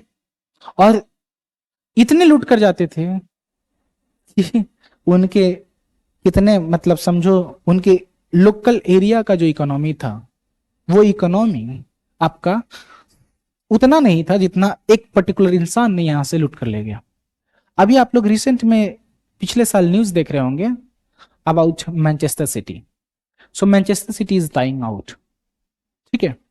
सो क्यों मैनचेस्टर डाई आउट कर रहा है, क्योंकि जो भी ट्रेड रिलेशंस उनको बेनिफिट हो रहा था इंडिया से, ठीक है, या इंडिया से जो भी उनके पास लूट कर ले गए थे जो सामान, कितने दिन चलेंगे, एक समय के बाद आप तो खुद अर्न करने नहीं हो, आपने तो लूट कर लाए हैं, तो एक समय के बाद तो ड्रेन आउट होगा ही। दैट वाज द आइडिया, ठीक है। Changes and continuities, that is about the colonial economy के ही। Government and fiscal policy, government ने क्या क्या अच्छे काम किए एजुकेशन वगैरह पे, कुछ यूनिफॉर्मिटी लाई और कुछ पॉलिसीज लाए। सो उन पॉलिसीज में क्या चीजें थी, फेमिन को रोकने के लिए उन्होंने क्या किया, कुछ ऐसी कमेटीज वगैरह। New economic policy, that is about policy of 1991, ठीक है, जिसकी क्रेडिट आपको मनमोहन सिंह और पीवी नरसिम्हा राव को मिलता है। इसके अलावा पब्लिक इकोनॉमिक्स जिसकी हम लोग बात कर रहे थे, public and private goods, externalities, budget. So budget में हम यूनियन बजट भी डिस्कस करेंगे, इसमें डेफिसिट्स के बारे में पढ़ोगे, पब्लिक डेट के बारे में पढ़ोगे, फिस्कल फेडरलिज्म के बारे में पढ़ोगे। फिस्कल फेडरलिज्म में आपका फाइनेंस कमीशन के बारे में डिस्कस करेंगे। अभी आपके 16th फाइनेंस कमीशन इंपॉर्टेंट हो जाता है, लेकिन इसके साथ साथ 15th भी इंपॉर्टेंट हो जाता है। क्यों? क्योंकि 15th का टेन्योर अभी जस्ट खत्म हुआ है और 16th का स्टार्ट हुआ है। So something like that is to be taken in mind कि दोनों के बीच के कंपैरिजन से रिलेटेड भी क्वेश्चंस हो सकता है, okay. Taxation, it's economic effects, dead weight loss and distortion, micro economics में भी आपने इसको देखा है, इसका पब्लिक इकोनॉमिक्स में भी देखोगे। Efficiency and equity considerations, tax incidence, optimal taxation.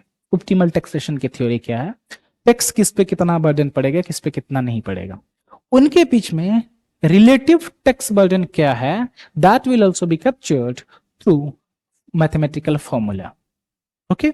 सो ये भी आपको देखने हैं।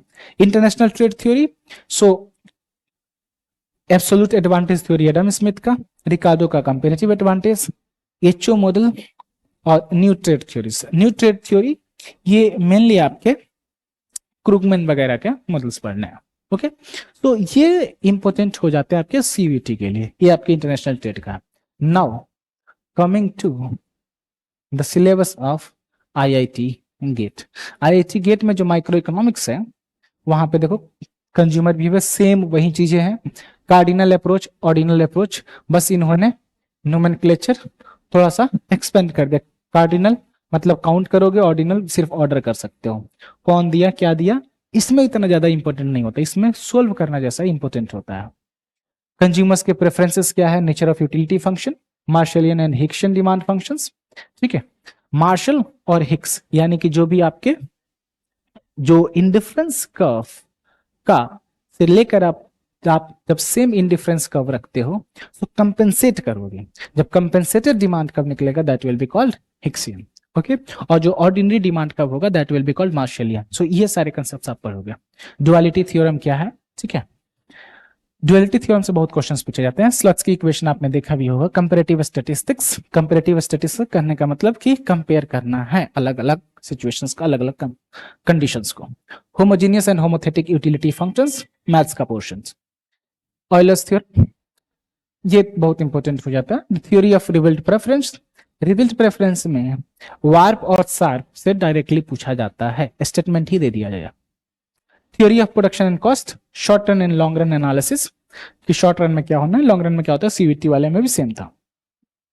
कब आपका एग्जिस्टेंस होगा, यूनिकनेस होगा, आपके मार्केट का स्टेबल मार्केट है कि नहीं है, और इसको समझोगे कैसे, वालरस और मार्शल के कंसेप्ट से।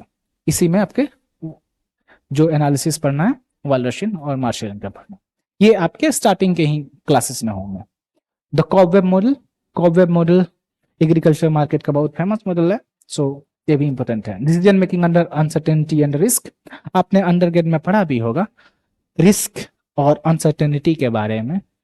इसमें जो आपने अंडरग्रेड में पढ़ा है वो काफी लिमिटेड है, लेकिन क्वेश्चंस उसके अलग अलग पैटर्न्स में भी आते हैं। ओके, सो इसकी क्लासेस तो बिल्कुल भी छोड़ना मत, मतलब उसको अच्छे से रट्टा मार कर करके रखना कि अलग अलग टाइप्स के क्वेश्चंस आने पे कैसे यूटिलाइज करेंगे। Asymmetric information, adverse selection and moral hazard, ये आपका मार्केट फॉर लेमन्स पढ़ोगे, ठीक है, और प्रिंसिपल एजेंट प्रॉब्लम पढ़ोगे। Theory of agency cost, theory of search नन कॉप, ये सर्च कॉस्ट क्या है, जैसे कि अभी आप देख रहे होंगे जॉब के लिए आपको सर्च करना है। ओके, तो जॉब को सर्च करने के लिए जो आपका सर्च कॉस्ट लगता है, this is what you have here. Okay, so ये मेनली गिग वर्कर्स के कंसेप्ट में ये और ज्यादा रिलेवेंट हो जाता है, क्योंकि आपके जॉब की सिक्योरिटी नहीं पता है, सो हो सकता है आपको जॉब से निकाल दिया जाए तो तुरंत आपको जॉब फाइंड करना पड़े, सो you will incur some cost, that is what you have to discuss. Non cooperative games, ये सारे गेम थ्योरी के पार्ट होगा। कंस्टेंट सम गेम, इसमें आप जीरो सम गेम वगैरह भी देखोगे। मिक्स्ड स्ट्रेटजी क्या है, प्योर स्ट्रेटजी क्या है, बेजियन नैश इक्विलिब्रियम क्या है, सब गेम परफेक्ट नैश इक्विलिब्रियम क्या है, परफेक्ट बेजियन इक्विलिब्रिया क्या है, थ्योरी ऑफ फॉर्म, मार्केट, ये सारे आपके गेम थ्योरी के पार्ट हो गए। ओके, नॉन कोऑपरेटिव गेम्स से theory of form, market structure, competitive and non competitive equilibria, मतलब कॉम्पिटिटिव मतलब परफेक्ट कंपटीशन, नॉन कॉम्पिटिटिव मतलब बाकी, जो कि मोनोपोलिस्टिक हो गया, ओलिगोपोलिस्टिक हो गया, जो आपका मोनोपोली हो गया, और उसमें इफिशिएंसी क्या है, कंपैरिजन सबका। Structure, conduct, performance, paradigm. Factor pricing क्या है, फैक्टर मतलब इनपुट्स, इनकी प्राइसिंग कैसे होती है। Marginal productivity theory of distribution in perfectly competitive markets, मतलब अलग अलग जो फैक्टर्स हैं उनको कितना पे करना पड़ता है, उनका शेयर क्या होता है। Okay, so something like that is to be discuss. Theory of employment in imperfect competitive markets, monopolistic exploitation, general equilibrium analysis, welfare economics, फिर से सेम चीजें, फंडामेंटल थ्योरम्स वेलफेयर इकोनॉमिक्स का, सोशल वेलफेयर फंक्शन इफ और efficiency criteria, जो कि Pareto optimality वगैरह के discussion आप अभी तक किए होंगे। तो आपने देखा कि near about same he syllabus है, बस डेप्थ थोड़ा सा अलग हो गया है। ओके, अब यहाँ पे चीजें क्या है कि जब आप इसको पढ़ोगे तो आप सोचोगे कि यहाँ के बाद मैं रुक जाऊं, तो वहां पे मुश्किल हो सकता है आपको समझना, क्योंकि जब ये कंसेप्ट्स कर रहे हो तो कंसेप्ट्स काफी इंटर रिलेटेड होते हैं। ओके, तो कोशिश करना कि कोई भी टॉपिक आप मिस आउट ना करो। Coming to macro economics, national income accounting, closed economy concepts. Closed economy जानते हो कि एनेक्स नहीं होंगे। ओके, ओपन इकोनॉमी के issues, determinants of output and employment, जो कि उसमें भी था, क्लासिकल किन्सन फ्रेमवर्क सेम वही है, थ्योरीज ऑफ कंजम्पशन सेम वही है। ओके, रॉबर्ट हॉल का रैंडम वॉक मॉडल, जो कि आपके सिलेबस का पार्ट अंडरग्रेड में डीयू में नहीं था, लेकिन ये पूछा जाता है इसमें, ठीक है, ऑल्दो सीबीटी में भी पूछा जाता है, लेकिन सीयूटी में स्पेसिफिकली उन्होंने नहीं डाला है इन्वेस्टमेंट फंक्शन, ठीक है। So Dale Jorgenson's new classical theory of capital accumulation, Tobin's q के आपने पढ़ा होगा, ठीक है।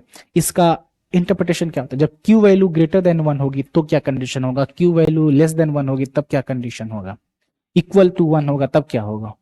किन्शियन स्टेबलाइजेशन पॉलिसीज, किन्स के बारे में, मल्टीप्लायर क्या है, इन्वेस्टमेंट एक्सीलरेटर क्या है, मल्टीप्लायर एंड एक्सीलरेटर जो वहां देखा था, डिमांड और सप्लाई ऑफ मनी सेम चीज है, components of money supply, money supply के क्या क्या कंपोनेंट्स आएंगे, मतलब फैक्टर्स क्या क्या होने वाले हैं, लिक्विडिटी प्रेफरेंसेस, लिक्विडिटी ट्रैप, ये आपका फिर से किन्स वगैरह की थ्योरी आ गई। Money multiplier, interest rate determination, central banking objectives, instruments, ये जो इंस्ट्रूमेंट्स हैं आपके, जो मैं बातें कर रहा था रेट्स की, तो रेपो रेट वगैरह का जो आपने डिस्कशन सुना होगा या बैंक रेट का नाम सुना होगा कुछ ऐसा, तो ये सारे आपसे टर्म्स यहाँ पे काम आएंगे।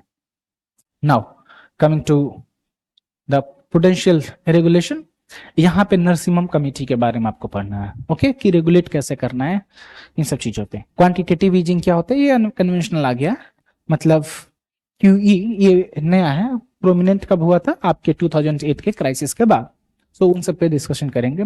कॉमर्शियल बैंकिंग क्या है, नॉन बैंकिंग फाइनेंशियल इंस्टीट्यूशन क्या है, कैपिटल मार्केट क्या है। अब आप फाइनेंशियल मार्केट में देखोगे, सो आप बोलते हो मनी मार्केट, एलएम की जो कंडीशन आप देखते हो एलएम कर्व की, वो आप मनी मार्केट बोलते हो, लेकिन मैं यहां बताऊंगा कि ये मनी मार्केट आप ना बोल करके आप उसको बोलो फाइनेंशियल मार्केट, क्योंकि उसमें दो पार्ट होते हैं, एक होता है मनी मार्केट, दूसरा होता है capital market. Although money market dominate करता है, इसलिए हम लोग फाइनेंशियल मार्केट को मनी मार्केट ही बोल देते हैं।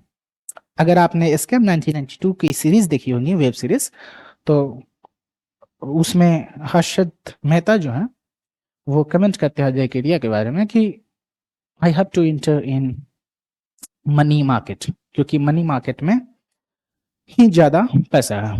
ओके, सो शेयर मार्केट अगर देखोगे यानी कि कैपिटल मार्केट देखोगे, सो that is a small fraction, largely 10% के आसपास, ठीक है, 90% मनी मार्केट का।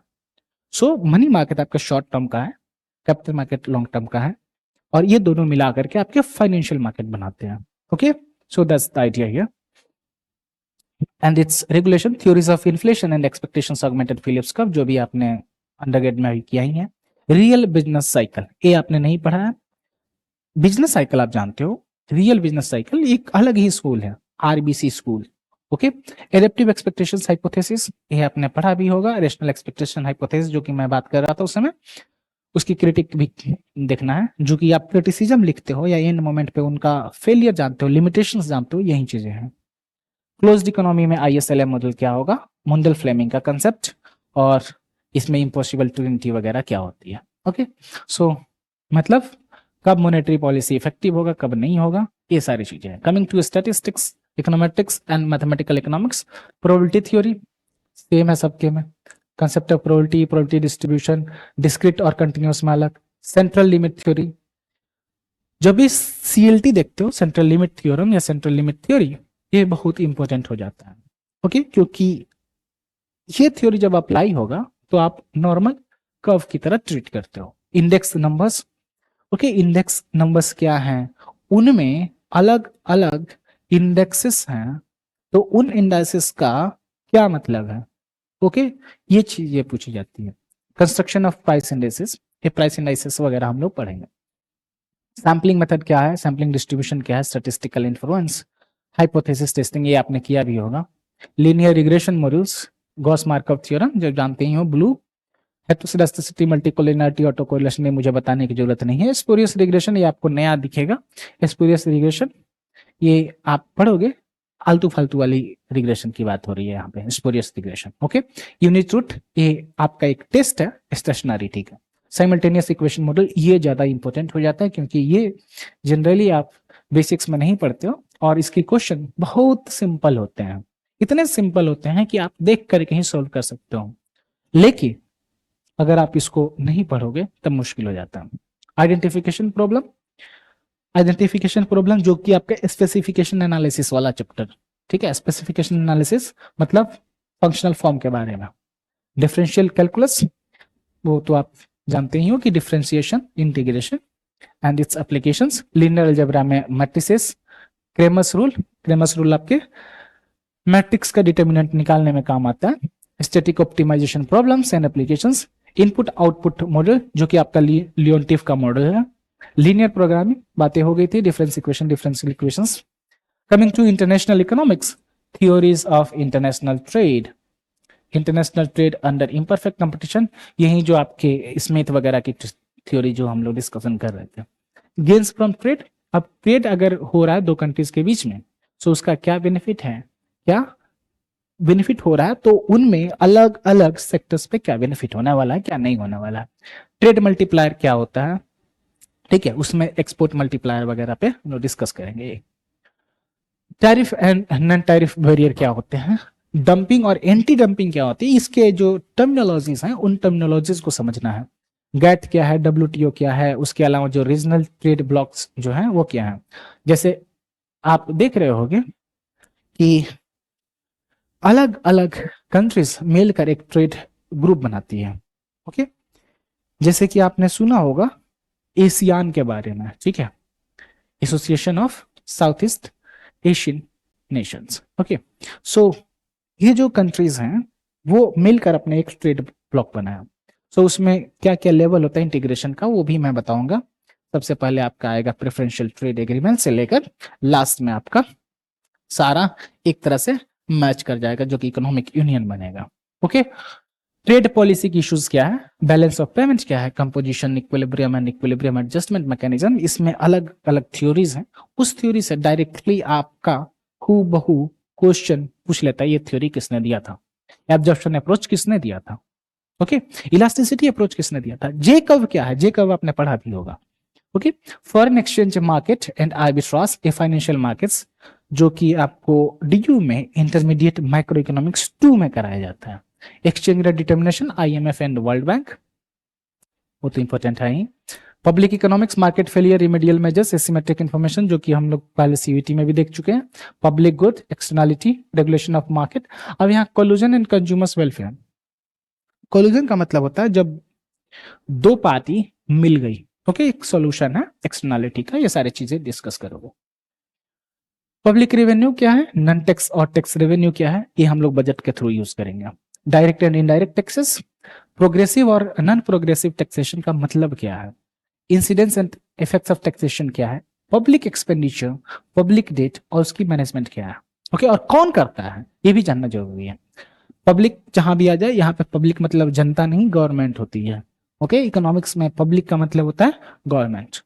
Public budget and budget multiplier, tax incidence, fiscal policy and its implications, environment as a public good, market failure and cost theorem, cost benefit analysis, ये लगभग आपने undergrad में भी काफी पढ़ लिया है। डेवलपमेंट इकोनॉमिक्स में जो कि स्मिथ की थ्योरी, रिकार्डो की थ्योरी, मार्क्स बहुत इंपॉर्टेंट हो जाते हैं। मार्क्स और शुम्पीटर, इनके क्वेश्चंस एक जनरली होते हैं, ये मत सोचना कि लेफ्ट पावर में नहीं है तो मार्क्स की थ्योरी रिलेवेंट नहीं है, क्वेश्चन तो पूछे जा सकते हैं ना, सो ये पढ़ना जरूरी है। रोस्टो के जो 5 स्टेजेस है उससे क्वेश्चंस लगभग सारे एग्जाम्स में पूछे जाते हैं। Balanced and unbalanced theory, big push approach, ये सारी थ्योरीज आपको कराई जाएगी। Indicators of economic development, HDI, SDG के साथ मिलेनियम डेवलपमेंट गोल्स इसके पहले था, ठीक है, तो वो सारे आपको करना है। पॉवर्टी और इनइक्वालिटीज में उनके इंडिकेटर्स क्या क्या हैं, उनके मेजर्स क्या क्या हैं, उनके मेजर्स में क्या चीजें होती है ये भी देखना है, okay. Conception measurement issues, social sector development, इसमें health, education, gender, fertility, mortality, इससे रिलेटेड आपको क्या करना है, कहने का मतलब ये पॉपुलेशन के बारे में पूछा गया है। एक अब नया ब्रांच हो गया इकोनॉमिक्स में, that is about the study of population, okay. So जो पॉपुलेशन के बारे में आप देखोगे, सो उससे रिलेटेड जो टर्म्स हैं, infant mortality rate, maternal mortality rate, इसका डेफिनेशन क्या होता है, ओके। किसमें आप पर 100 लेते हो, किसमें आप पर 1000 लेते हो, किसमें आप पर 1 लाख लेते हो, ठीक है। सो ये सारी चीजें भी आपको ध्यान में रखना है। डेमोग्राफिक डिविडेंड का मतलब क्या होता है, डेमोग्राफिक डिविडेंड इसलिए इंपॉर्टेंट है, विकसित Bharat. Models of economic growth जो कि हेरोडोमस, सोलो, आराम से, टेक्निकल प्रोग्रेस में डिसएम्बडीड और एम्बडीड, इसका बस आपको डेफिनेशन से समझ लेना। एम्बेडेड का मतलब है नया इन्वेस्टमेंट, अगर नया इन्वेस्टमेंट नहीं है तो मान लेना डिसएम्बेडेड की बात हो रही है। एंडोजिनस ग्रोथ मॉडल्स जो कि रोमर वगैरह की थ्योरी है। इंडियन इकोनॉमी में आओगे तो यहाँ देखोगे यहाँ पे कॉलोनियल से रिलेटेड नहीं पूछे जाएंगे। यहाँ समझो पैटर्न एंड स्ट्रक्चर, कैसे हमारा इकोनॉमिक ग्रोथ रहा है। एग्रीकल्चर, इंडस्ट्री और सर्विसेज सेक्टर, तीनों सेक्टर अलग अलग, पैटर्न और structure of growth, major challenges क्या है, पॉलिसी रिस्पॉन्स क्या है, जो भी पॉलिसीज लिए गए हैं, रूरल एंड अर्बन डेवलपमेंट, जैसे डेवलपमेंट के लिए क्या क्या चीजें की गई है, ठीक है। फ्लो ऑफ फॉरेन कैपिटल क्या रहा है, मतलब ये कैसे इंपैक्ट होता है आपका कैपिटल दो कंट्रीज के बीच में, इंडियन इकोनॉमी के पर्सपेक्टिव से देखेंगे। कहने का मतलब कि अगर हमारा एफडीआई के बारे में देखा जाए, एफपीआई के बारे में देखा जाए, सो उसका क्या रैंकिंग है, क्या पैटर्न है, कुछ इस तरह के क्वेश्चंस। ट्रेड पॉलिसीज, जो कि आपका हम लोग जो ट्रेड पॉलिसी हमारा अनाउंस होता है उससे रिलेटेड क्या है। Infrastructure development, physical and social, ये आपका फिजिकल एंड सोशल का मतलब क्या हो, जो फिजिकल इंफ्रास्ट्रक्चर मतलब ब्रिज, रोड्स, ये सारी चीजें, और सोशल मतलब आप एजुकेशन सेक्टर में या हेल्थ सेक्टर में इन्वेस्ट कर रहे हो, something like that. Public private partnership, ये तो जानते ही हो, खासकर जो भी रोड्स के डेवलपमेंट है उसमें public private partnership is very important. Reforms in land, labour and capital market, ये कहलाएगा आपका इनपुट मार्केट रिफॉर्म्स। ओके, ये इनपुट मार्केट रिफॉर्म इसलिए है क्योंकि स्ट्रक्चरल रिफॉर्म्स के बारे में अगर आप जानते हो तो स्ट्रक्चरल रिफॉर्म में आपका लैंड, लेबर, कैपिटल यानी कि इनपुट मार्केट के रिफॉर्म, ये रिसेंट टॉपिक से जनरली पूछे हैं। पॉवर्टी, इनइक्वालिटी, अनएम्प्लॉयमेंट, इसके ट्रेंड्स, उसके मेजर्स क्या होते हैं। Functioning of monetary policy, fiscal policy in Indian context, structure of receipts and expenditure, ये आपके बजट से ही आ जाएगा। टैक्स रिफॉर्म्स, जीएसटी, जीएसटी के बारे में हार्डली वन लाइनर क्वेश्चंस पूछे जाते हैं, ठीक है, कि जीएसटी क्या है। Issues of growth and development, जैसे कि डेस्टिनेशन बेस्ड टैक्स, इस टाइप के questions. Issues of growth and equity, ये क्या उनके कंसर्न्स हैं, ठीक है, उससे रिलेटेड थ्योरीज हैं तो क्या है, जैसे कुजनेट्स का थ्योरी के पढ़ना होगा। फिस्कल फेडरलिज्म, ये आपका 15th finance commission, 16th finance commission जो मैंने बताया। सेंट्रल स्टेट के फाइनेंशियल रिलेशन क्या है, फाइनेंस कमीशन ऑफ इंडिया, जो कि मैं यहाँ देख ली। Sustainability of deficits and debt, जो आप लोग पब्लिक डेट के बारे में भी देखते हो, सो सस्टेनेबल है कि नहीं है। The FRBM, A the fiscal responsibility and budget management act, FRBM act, ये बहुत इंपॉर्टेंट है, इससे डायरेक्टली क्वेश्चंस पूछे जाते हैं। डिमोनेटाइजेशन इट्स आफ्टरमैथ, अब इससे क्वेश्चंस रिडंडेंट हो जाता है ऑल्दो, लेकिन ये आपको थोड़ा सा माइंड में रखना है कि डिमोनेटाइजेशन का मतलब क्या होता है। India's balance of payments, composition of India's trade, competitiveness of India's exports, ये इंडेक्स से क्वेश्चन पूछे जाते हैं। इंडियाज एक्सचेंज रेट पॉलिसी क्या। ओके, सो ये रहा आपके गेट का। अगर उसी तरह आप देखोगे इसका IIT जैम का, तो जैम में कंज्यूमर थ्योरी सेम वही चीजें हैं। उसी तरह theory of production and cost में देखोगे सेम वही चीजें जो हमने अभी तक डिस्कस किया। General equilibrium and welfare same चीजें हैं। मार्केट स्ट्रक्चर सेम चीजें हैं, लेकिन इन्होंने थोड़ा सा डिटेल में बता दिया। गेम थ्योरी, ये पूरा मतलब जो भी आप 5th सेमेस्टर के अंडर ग्रेड प्रोग्राम में देखते हो ऑनर्स वालों का, और 7th सेमेस्टर में देखते हो BA प्रोग्राम वालों का DU में, उतना सिलेबस सफिशियंट है। Okay, public good and market failure, ये जो हमने अभी डिस्कस किया। मैक्रो इकोनॉमिक्स में भी सेम वही चीजें हैं, ठीक है, जो भी चीजें हमने पहले किया हुआ है। बिहेवियरल एंड टेक्नोलॉजिकल फंक्शंस, जो कि आपके कंजम्पशन फंक्शन वगैरह क्या है। Absolute income hypothesis, life cycle hypothesis, permanent income hypothesis. उसी तरह business cycle and economic models, जो कि आपके जो भी ISLM वगैरह का कंसेप्ट है। ओके, उसी तरह business cycle, economic models, inflation and unemployment, जो भी हमने अभी डिस्कस किया। इसी तरह ग्रोथ मॉडल्स, ग्रोथ मॉडल्स में ये जो एक के मॉडल जो है ये न्यू क्लासिकल ग्रोथ मॉडल्स में ही आता है। Okay, that is something like the indigenous growth models. Okay, जैसे कि रोमर है। स्टैट्स एंड मैथ्स में देखोगे, स्टैट्स मैथ्स में तो सेम चीजें हैं। ओके, जो हमने पहले देखा। ये स्टैट्स का मतलब क्या है, स्टैटिस्टिक्स, थोड़ा बहुत मैथ्स प्लस जो भी आपका इकोनॉमेट्रिक्स है। ओके, उसी तरह अगर इंडियन इकोनॉमी के पोर्शंस देखोगे, सो इंडियन इकोनॉमी में आपका जो भी हमने अभी यहाँ डिस्कस किया about money and banking and all, जो भी आपके सोशल सेक्टर के डेवलपमेंट में इनक्वालिटी है, पॉवर्टी है, ये सारी चीजें, ये सारा सेम यहाँ भी है। तो कहने का मतलब सिलेबस काफी ओवरलैपिंग है। डिफरेंस यही है कि थोड़ा बहुत जो डेप्थ का या पैटर्न का जो है, गेट और जैम का पैटर्न रिलेटिवली सेम ही होता है। मैथमेटिक्स फॉर इकोनॉमिक्स अगर आप देखते हो, सो इसमें थोड़ा सा डिटेल्ड में बता रखा है, ठीक है। सो इसमें अगर आप ध्यान से देखोगे तो अंडर ग्रेड में रिलेटिवली ये सारे टॉपिक्स आप कवर कर लेते हो। अब ये जो प्रिलिमिनरीज एंड फंक्शन पे देखोगे, सेट थ्योरी, नंबर थ्योरी, ये सब जगह था। एलिमेंट्री फंक्शन जो कि बेसिक फंक्शंस वगैरह है, क्वाड्रेटिक, पॉलिनोमियल, पावर, ये अलग अलग टाइप्स के फंक्शंस हो गए। उनका ग्राफ्स लेवल का क्या होता है, जैसे कि यूटिलिटी फंक्शन है, ओके। कन्वेक्स सेट क्या है, कन्वेक्स फंक्शन क्या है, कनकेव फंक्शन क्या है, ये सारी चीजें भी आपसे पूछी जाती है। Concavity, quasi concavity, convexity, quasi convexity, उसके कंडीशंस क्या होते हैं when you have certain matrix, okay. So number of equations दिए होंगे, उससे आपने मैट्रिक्स बनाया। मैट्रिक्स से आपको क्या करना है, डिटर्मिनेंट निकालना है। अब उन डिटर्मिनेंट को निकाल करके आप क्या करोगे, देखोगे कि आपका कनकेव और कन्वेक्स फंक्शन क्या है। याद रखना, इसको निकालने के लिए क्या करते हैं, हेसियन और बोर्ड हेसियन का यूज करते हैं। उसके लिए क्या करते हो, सेकेंड ऑर्डर डेरिवेटिव निकालते हो, फर्स्ट ऑर्डर डेरिवेटिव भी निकालते हो। सो ये कंडीशन आपको यूज करेंगे, वो सारा डिस्कस करेंगे हम। सीक्वेंसेस एंड सीरीज, ठीक है, AP GP, convergence, algebraic properties and applications, complex numbers. Complex numbers वही है, मतलब रियल नंबर और इमेजिनरी नंबर को मिला करके, लेकिन अल्दो इससे क्वेश्चंस नहीं पूछे जाते हैं। इस geometrical representation, De Moivre's theorem and its applications, इससे क्वेश्चंस पहले पूछे जाते थे, अब नहीं पूछे जाते हैं। Differential calculation, limits, continuity, differentiability, ये तो अभी तक जानते हो कि सारे इंपॉर्टेंट हैं। ये रिलेटिवली जो क्लास 11-12 में आपने देखा है मैथ्स को, उसको यूज करते हुए आगे हैं, okay. So mean value theorems, Taylor's theorem, ठीक है, पार्शियल डिफरेंशियल, ये सारे जो है ना डिफरेंशियल इक्वेशन में जो भी आपके उसमें हैमर्मिन्स्की में दिया हुआ सफिशिएंट है, okay. Chain rule, second and higher order जो भी डेरिवेटिव्स हैं, प्रॉपर्टीज क्या हैं, उनका मतलब क्या है, इम्प्लिसिट फंक्शन थ्योरम क्या है, मीन वैल्यू थ्योरम क्या है, ये सारी चीजें आपको डिस्कस करना है, ठीक है। होमोजेनियस एंड होमोथेटिक फंक्शन तो बहुत इंपॉर्टेंट हो जाता है। Coming to integral calculus, integration के सारे डोमेन्स, मतलब डेफिनेट इंटीग्रल के integration by parts and all, ठीक है।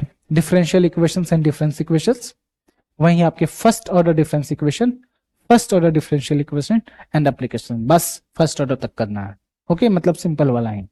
लीनियर अलजेब्रा, वहीं आपके मैट्रिक्स डिटर्मिनेंट का, वहीं आपके सिमेट्रिक मैट्रिक्स हो जाएगा। स्क्यू सिमेट्रिक मैट्रिक्स क्या होता है, उनका प्रॉपर्टी अलग अलग निकालोगे। अगर उनको मल्टीप्लाई करते हो तो क्यूमुटेटिव है, एसोसिएटिव है कि नहीं है। अगर उनको ऐड करते हो, मतलब एडिशन फॉलोज क्यूमुटेटिव प्रॉपर्टीज और not, addition follows associative property और नॉट, ये दोनों मिलाकर डिस्ट्रीब्यूटिव प्रॉपर्टी फॉलो करते हैं कि नहीं, ये सारी चीजें आपसे पूछी जाएगी। ऑप्टिमाइजेशन, बिल्कुल वही चीजें जो हमने पहले किया हुआ है। सो डेफिनेटनेस, ये एक तरह से फिर से वही मैट्रिक्स का यूज करेगा, ओके। सो कंस्टेंट और ये सारी चीजें जो भी आपने अभी तक अंडरग्रेड में आपने देखा है मैथ्स का, मेनली आप देखोगे तो वही सिलेबस यहाँ भी पूछा जाएगा, अगर आप डीयू से हैं तो। नॉन डीयू वालों को थोड़ा बहुत इसमें मुश्किल हो सकता है, लेकिन आपको ये नहीं सोचना है कि मैं इसको कैसे करूं, क्योंकि इतना भी मुश्किल नहीं है कि आप इसको सोल्व नहीं कर सकते हो। This is for your ISI. ISI में चीजों को समझो। अभी तक जो भी आपने देखा है कंसेप्ट वही है, सॉल्यूशन मिलता जुलता वही है, लेकिन प्रॉब्लम के जो लेवल है ना वो कॉम्प्लेक्स हो जाएंगे। और दूसरी बात है कि आईएसआई में 2 पेपर है, एक आपका एमसीक्यू बेस्ड और दूसरा आपको सोल्व करना हो। तो इस सिचुएशन में आपको एक तरह से ट्रिकी क्वेश्चंस हो जाते हैं और क्वेश्चंस रिलेटिवली टफ हो जाते हैं, ओके। सो अगर अभी तक कोई आपको डाउट है तो बताओ, फिर उसके बाद मैं इसके बारे में डिस्कस करूंगा। अभी तक कोई डाउट है? So let me know.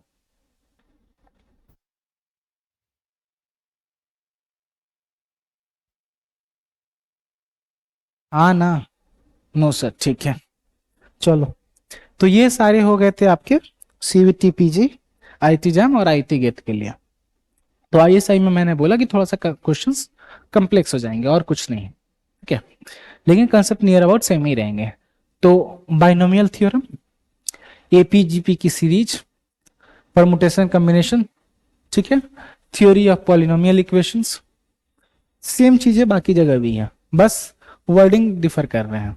Vector spaces, linear transformation, transformation जो कि आप देखे होंगे, मोनोटोनिक ट्रांसफॉर्मेशन वगैरह, ओके, मैट्रिक्स का रिप्रेजेंटेशन, एलिमेंट्री ऑपरेशंस मैट्रिक्स पे, system of linear equations, eigen value, eigen vectors, ये सब क्या होते हैं। कैलकुलस में function, inverse function, limits, continuity, differentiation of functions of one और more variables, unconstrained optimisation, definite and indefinite integrals, integration by parts and integration by substitution. Integration by substitution आप कुछ fix कर देते हो, ठीक है, और वो फिक्स करने के बाद आप उसको सब्स्टिट्यूट करते हो, मतलब एक वेरिएबल को दूसरे वेरिएबल में आपने सब्स्टिट्यूट कर दिया, उसके बाद आपने इंटीग्रेट किया, ओके। मोनोटोनिसिटी, कन्वेक्सिटी, मोनोटोनिसिटी आप जानते हो माइक्रो में इंडिफरेंस कर्व से related, convexity and quasi convexity of functions, constrained optimisation of functions of not more than two variables, दो वेरिएबल तक ही आपको देखना, उससे ज्यादा का नहीं करना। Implicit function theorem, homogeneous and homothetic functions. Statistics में देखोगे सेम वही, probability, measure of central tendency वही, मीन, मीडियन, मोड, डिस्पर्शन जो कि आपके अलग अलग हमने डेविएशंस के फॉर्म में देखे थे, कोरिलेशन एंड रिग्रेशन, ठीक है, ये इकोनोमेट्रिक्स का थोड़ा बहुत पोर्शन आ जाएगा। Discrete and continuous probability distributions, standard distribution, binomial geometric normal Poisson chi square, conditional probability, Bayes theorem, sampling, estimation, hypothesis, ये प्योर स्टैटिस्टिक्स जो कि आप अंडरग्रेड में पढ़ते हो, लगभग सारी यूनिवर्सिटीज में सारी चीजें कवर कराई जाती है, ठीक है। Micro economics, theory of choice, consumer behaviour and production, competitive market, market structure under perfect competition, monopoly, price discrimination, duopoly with Cournot and Bartra competition, elementary strategic interaction, ये आपके प्योरली गेम थ्योरी का हो गया। Public good externalities, general equilibrium, welfare economics, okay. So same जो चीजें बाकी जगह थी सेम वहां भी देख रहे हो, आईएसआई में भी सेम है, okay. Macro economics, national income counting, Keynes के model, income determination and the multiplier, ISLM model, models of aggregate demand, aggregate supply जो भी हमने वहां देखा था, money and banking, inflation, Phillips curve, elementary, open economy, macroeconomics. देखो elementary लिख दिया मतलब फंडामेंटल वाली चीजें, basics, the Harrod Domar model and the Solow model. अब जहां भी देख रहे हो आपको हायरोडोमा और सोलो मॉडल सब जगह मिल रहे हैं, तो ये दोनों मॉडल तो आपको डिटेल में करने हैं, कहने का मतलब मैथमेटिकली भी करना है और आपको थियोरेटिकली भी करना है, okay. So this is all that we have for the syllabus, ठीक है। So coming to this now, ये आपका हो गया हमारा पैटर्न। अब ये जो पोर्शंस कंप्लीट हो जाएंगे, ये ऑलमोस्ट मतलब मैथमेटिकल इकोनॉमिक्स तो ये जल्दी खत्म हो जाएगा, माइक्रो इकोनॉमिक्स का लगभग पोर्शन खत्म हो जाएगा, आपके कॉलेजेस जब चालू हो जाएंगे सो उसी बीच में गेम थ्योरी के क्लासेस चालू हो जाएंगे, ओके। सो कोशिश ये रहेगी कि गेम थ्योरी हम लोग जल्दी से वाइंड अप कर दें बाय सितंबर, okay. So that's the plan here. Classes 2 hours के ड्यूरेशन से ही होंगी। First class would be on set theory, okay. और इसको जानने से पहले मैं चाहता हूं थोड़ा सा आपको नंबर सिस्टम पे मैं बता दूं। सो नंबर सिस्टम पे आप ध्यान रखना, इसमें दो चीजें जाननी है। एक तो आपके नंबर्स जो होंगे या तो रियल नंबर होंगे या तो इमेजिनरी नंबर होंगे। सो रियल नंबर्स जैसे कि आप काउंट करते हो, p बाई क्यू बोलते हो, 1/2 बोलते हो, something like that. Imaginary numbers में जैसे कि रूट अंडर -1 हो गया। So root under -1 that is equal to i. I is your iota. ठीक है, ये आपका क्या है, इमेजिनरी नंबर है। सो -1 का रूट आप सोच ही नहीं सकते हो, आपको हाइपोथेटिकली इमेजिन करना पड़ता है, समझ रहे हो। मतलब आप उसको कोई पूछे कि समझा दो मुझे कैसे ब्रेक डाउन होगा, कैसे क्या चीजें होंगी, वो आप विजुअलाइज नहीं कर पाओगे, ठीक है, रियल टर्म्स में। लेकिन आपको विजुअलाइज कैसे करना है, इमेजिनेशन में। ओके, आपकी एक अलग दुनिया होगी इमेजिनेशन वाली, उस इमेजिनेशन वाली नेशन में आप इसको देखोगे। Okay, so that is about the imaginary numbers. Real numbers में आपके बेसिकली दो पार्ट्स होंगे, that is about the rational numbers and irrational numbers. जो भी आपका रेशनल नंबर होता है इसको आप पी बाई क्यू के फॉर्मेट में लिखते हो, where q is not equal to 0। Irrational numbers के एग्जांपल जैसे कि आपका पाई हो गया, पाई का कोई फिक्स वैल्यू नहीं है, आप कंटिन्यूएशन में चलता जाता है। इसी तरह अगर आप √2 देखोगे, सो √2 की वैल्यू अगर आप निकालोगे तो पॉइंट में कंटिन्यूसली चलता जाता है, इसको पी बाई क्यू के फॉर्म में आप लिख ही नहीं सकते। √3 है, ये भी आपका इरेशनल नंबर है। लेकिन आपके पास क्वेश्चन है अगर सर √2 है, √3 है, तो √4 भी होगा। लेकिन √4 को आप देखोगे, so this value is 2, so 2 can be written as 2 by 1, so this can be expressed as p by q, so this is a rational number। okay, so यहां समझो रियल नंबर जो है this is your real number. Real number को आप r से denote करते हो, rational number जो है इसको हम लोग q से डिनोट करते हैं। ओके, अब ये आपको हमेशा के लिए याद रखना है क्योंकि ये सारे नोटेशंस लेकर के आपको पूछे जाते हैं एग्जाम में। इसके अलावा आपको क्या करना है, नेचुरल नंबर्स याद रखना है। नेचुरल नंबर्स के लिए formula, sorry notation n use करते हैं। Okay, something like this is used. मैं इसको फ्रेश लिख देता हूं, ठीक है। This is the natural number. Integers जो होते हैं, इंटीजर्स को आप लिखते हो z से। ओके, सो ये इंटीजर्स का मतलब क्या हुआ, जैसे -3, -2, -1, 0, 1, 2, 3 and so on. Natural numbers क्या हो गए, 1, 2, 3, 4 एंड सो ऑन। अब आप सोच रहे होगे कि सर होल नंबर भी तो कुछ होता होगा, तो होल नंबर को आप लिखते हो positive integers, sorry non negative integers. Okay, इसको लिखते हो नॉन नेगेटिव इंटीजर्स। कहने का मतलब निगेटिव वाले इंटीजर्स हटा दो तो 0, 1, 2, 3 एंड सो ऑन। और जो नेचुरल नंबर है इसको बोलते हो पॉजिटिव इंटीजर्स। पॉजिटिव इंटीजर्स को आप कैसे डिनोट करोगे, z, ओके, प्लस z+ अगर लिखा हुआ that is the set of positive integers. Okay, so ये आपके नोटेशंस आपको याद रखने हैं। एक और याद रखना, अगर इरेशनल नंबर का रिप्रेजेंटेशन करना है, so this is your rational number minus the, sorry this is real number minus the rational number will give you irrational number. ये क्या साइन है, माइनस का। ओके, इसका दूसरा नोटेशन क्या है, real number minus minus rational number will give you the irrational number.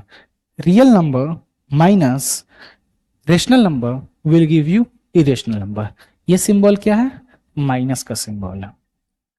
Okay, तो exam में कुछ ऐसा नोटेशन आपको देखने को मिल सकता है और उसमें आपको चीजें समझने में कभी हो सकता है परेशानी हो जाए, तो सबसे पहले इसको समझ लेना।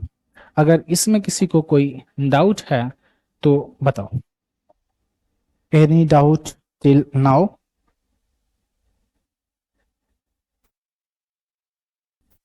Okay, good. चलो थोड़ा सा और इसमें देख लेते हैं। इसके अलावा चीजें जो करनी है, that is about negative numbers.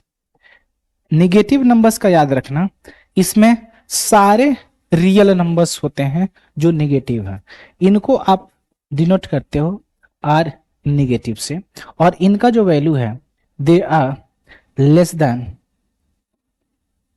0। Okay, जो भी आपके वैल्यू लेस देन 0 है वो आपका निगेटिव नंबर है। उसी तरह पॉजिटिव नंबर्स दिया हो, सो पॉजिटिव नंबर्स के लिए क्या करोगे, आर पॉजिटिव, इसका मतलब क्या हुआ, मोर देन 0। इसके अलावा आपको जो प्रॉपर्टीज में काम आएगा that is about non negative, और दूसरा नन पॉजिटिव। नन नेगेटिव का मतलब क्या है कि निगेटिव नहीं हो, सो इसका मतलब है any number that is greater than और इक्वल टू 0। नन पॉजिटिव का मतलब क्या है, any number that is less than और equal to 0। Okay, so non negative का मतलब क्या हुआ, the set of real numbers minus the set of negative real numbers. Okay, so real number में से अगर आपने नेगेटिव रियल नंबर हटा दिया तो जो भी नंबर बचा वो आपके नन नेगेटिव बचे। उसी तरह अगर आपके पास रियल नंबर्स है, रियल नंबर से आपने पॉजिटिव रियल नंबर हटा दिया तो आपके पास क्या बचा, नन पॉजिटिव रियल नंबर बचा। ओके, सो ये नोटेशंस आपके काम आते हैं, लेकिन बेसिकली आपको समझना क्या है, अगर ये नोटेशंस आपको याद नहीं भी हैं तो आपको ये मतलब समझना जरूरी है। ये मतलब इसलिए समझना जरूरी है क्योंकि जब भी आपको प्रॉपर्टीज दिया जाए किसी भी पर्टिकुलर फंक्शन का तो आप विजुअलाइज कर पाओ, आप समझ पाओ कि उसका मतलब क्या है। आप कोशिश करो जानने का कि इसमें इसकी जो वैल्यू आ रही है वो वैल्यू ऐसे क्यों हुआ है। अगर कोई स्टेटमेंट है वो स्टेटमेंट का मतलब क्या है, नन निगेटिव है नन पॉजिटिव है, जब भी आप मैट्रिक्स का केस लोगे that will B for the situation of convexity, concavity, quasi-convexity and quasi-concavity. So for that situation, you will require something like weak inequalities. Okay? So strict inequality आपके साथ ये जरूरी नहीं है। ठीक है, सो निगेटिव नंबर का मतलब क्या हुआ, दिस इज लेस देन 0। इसका मतलब क्या हुआ, positive number greater than 0। I hope ये चीजें आपको समझ में आ गई। यहां तक किसी को कोई डाउट है तो बताओ, any doubt till now, take a note.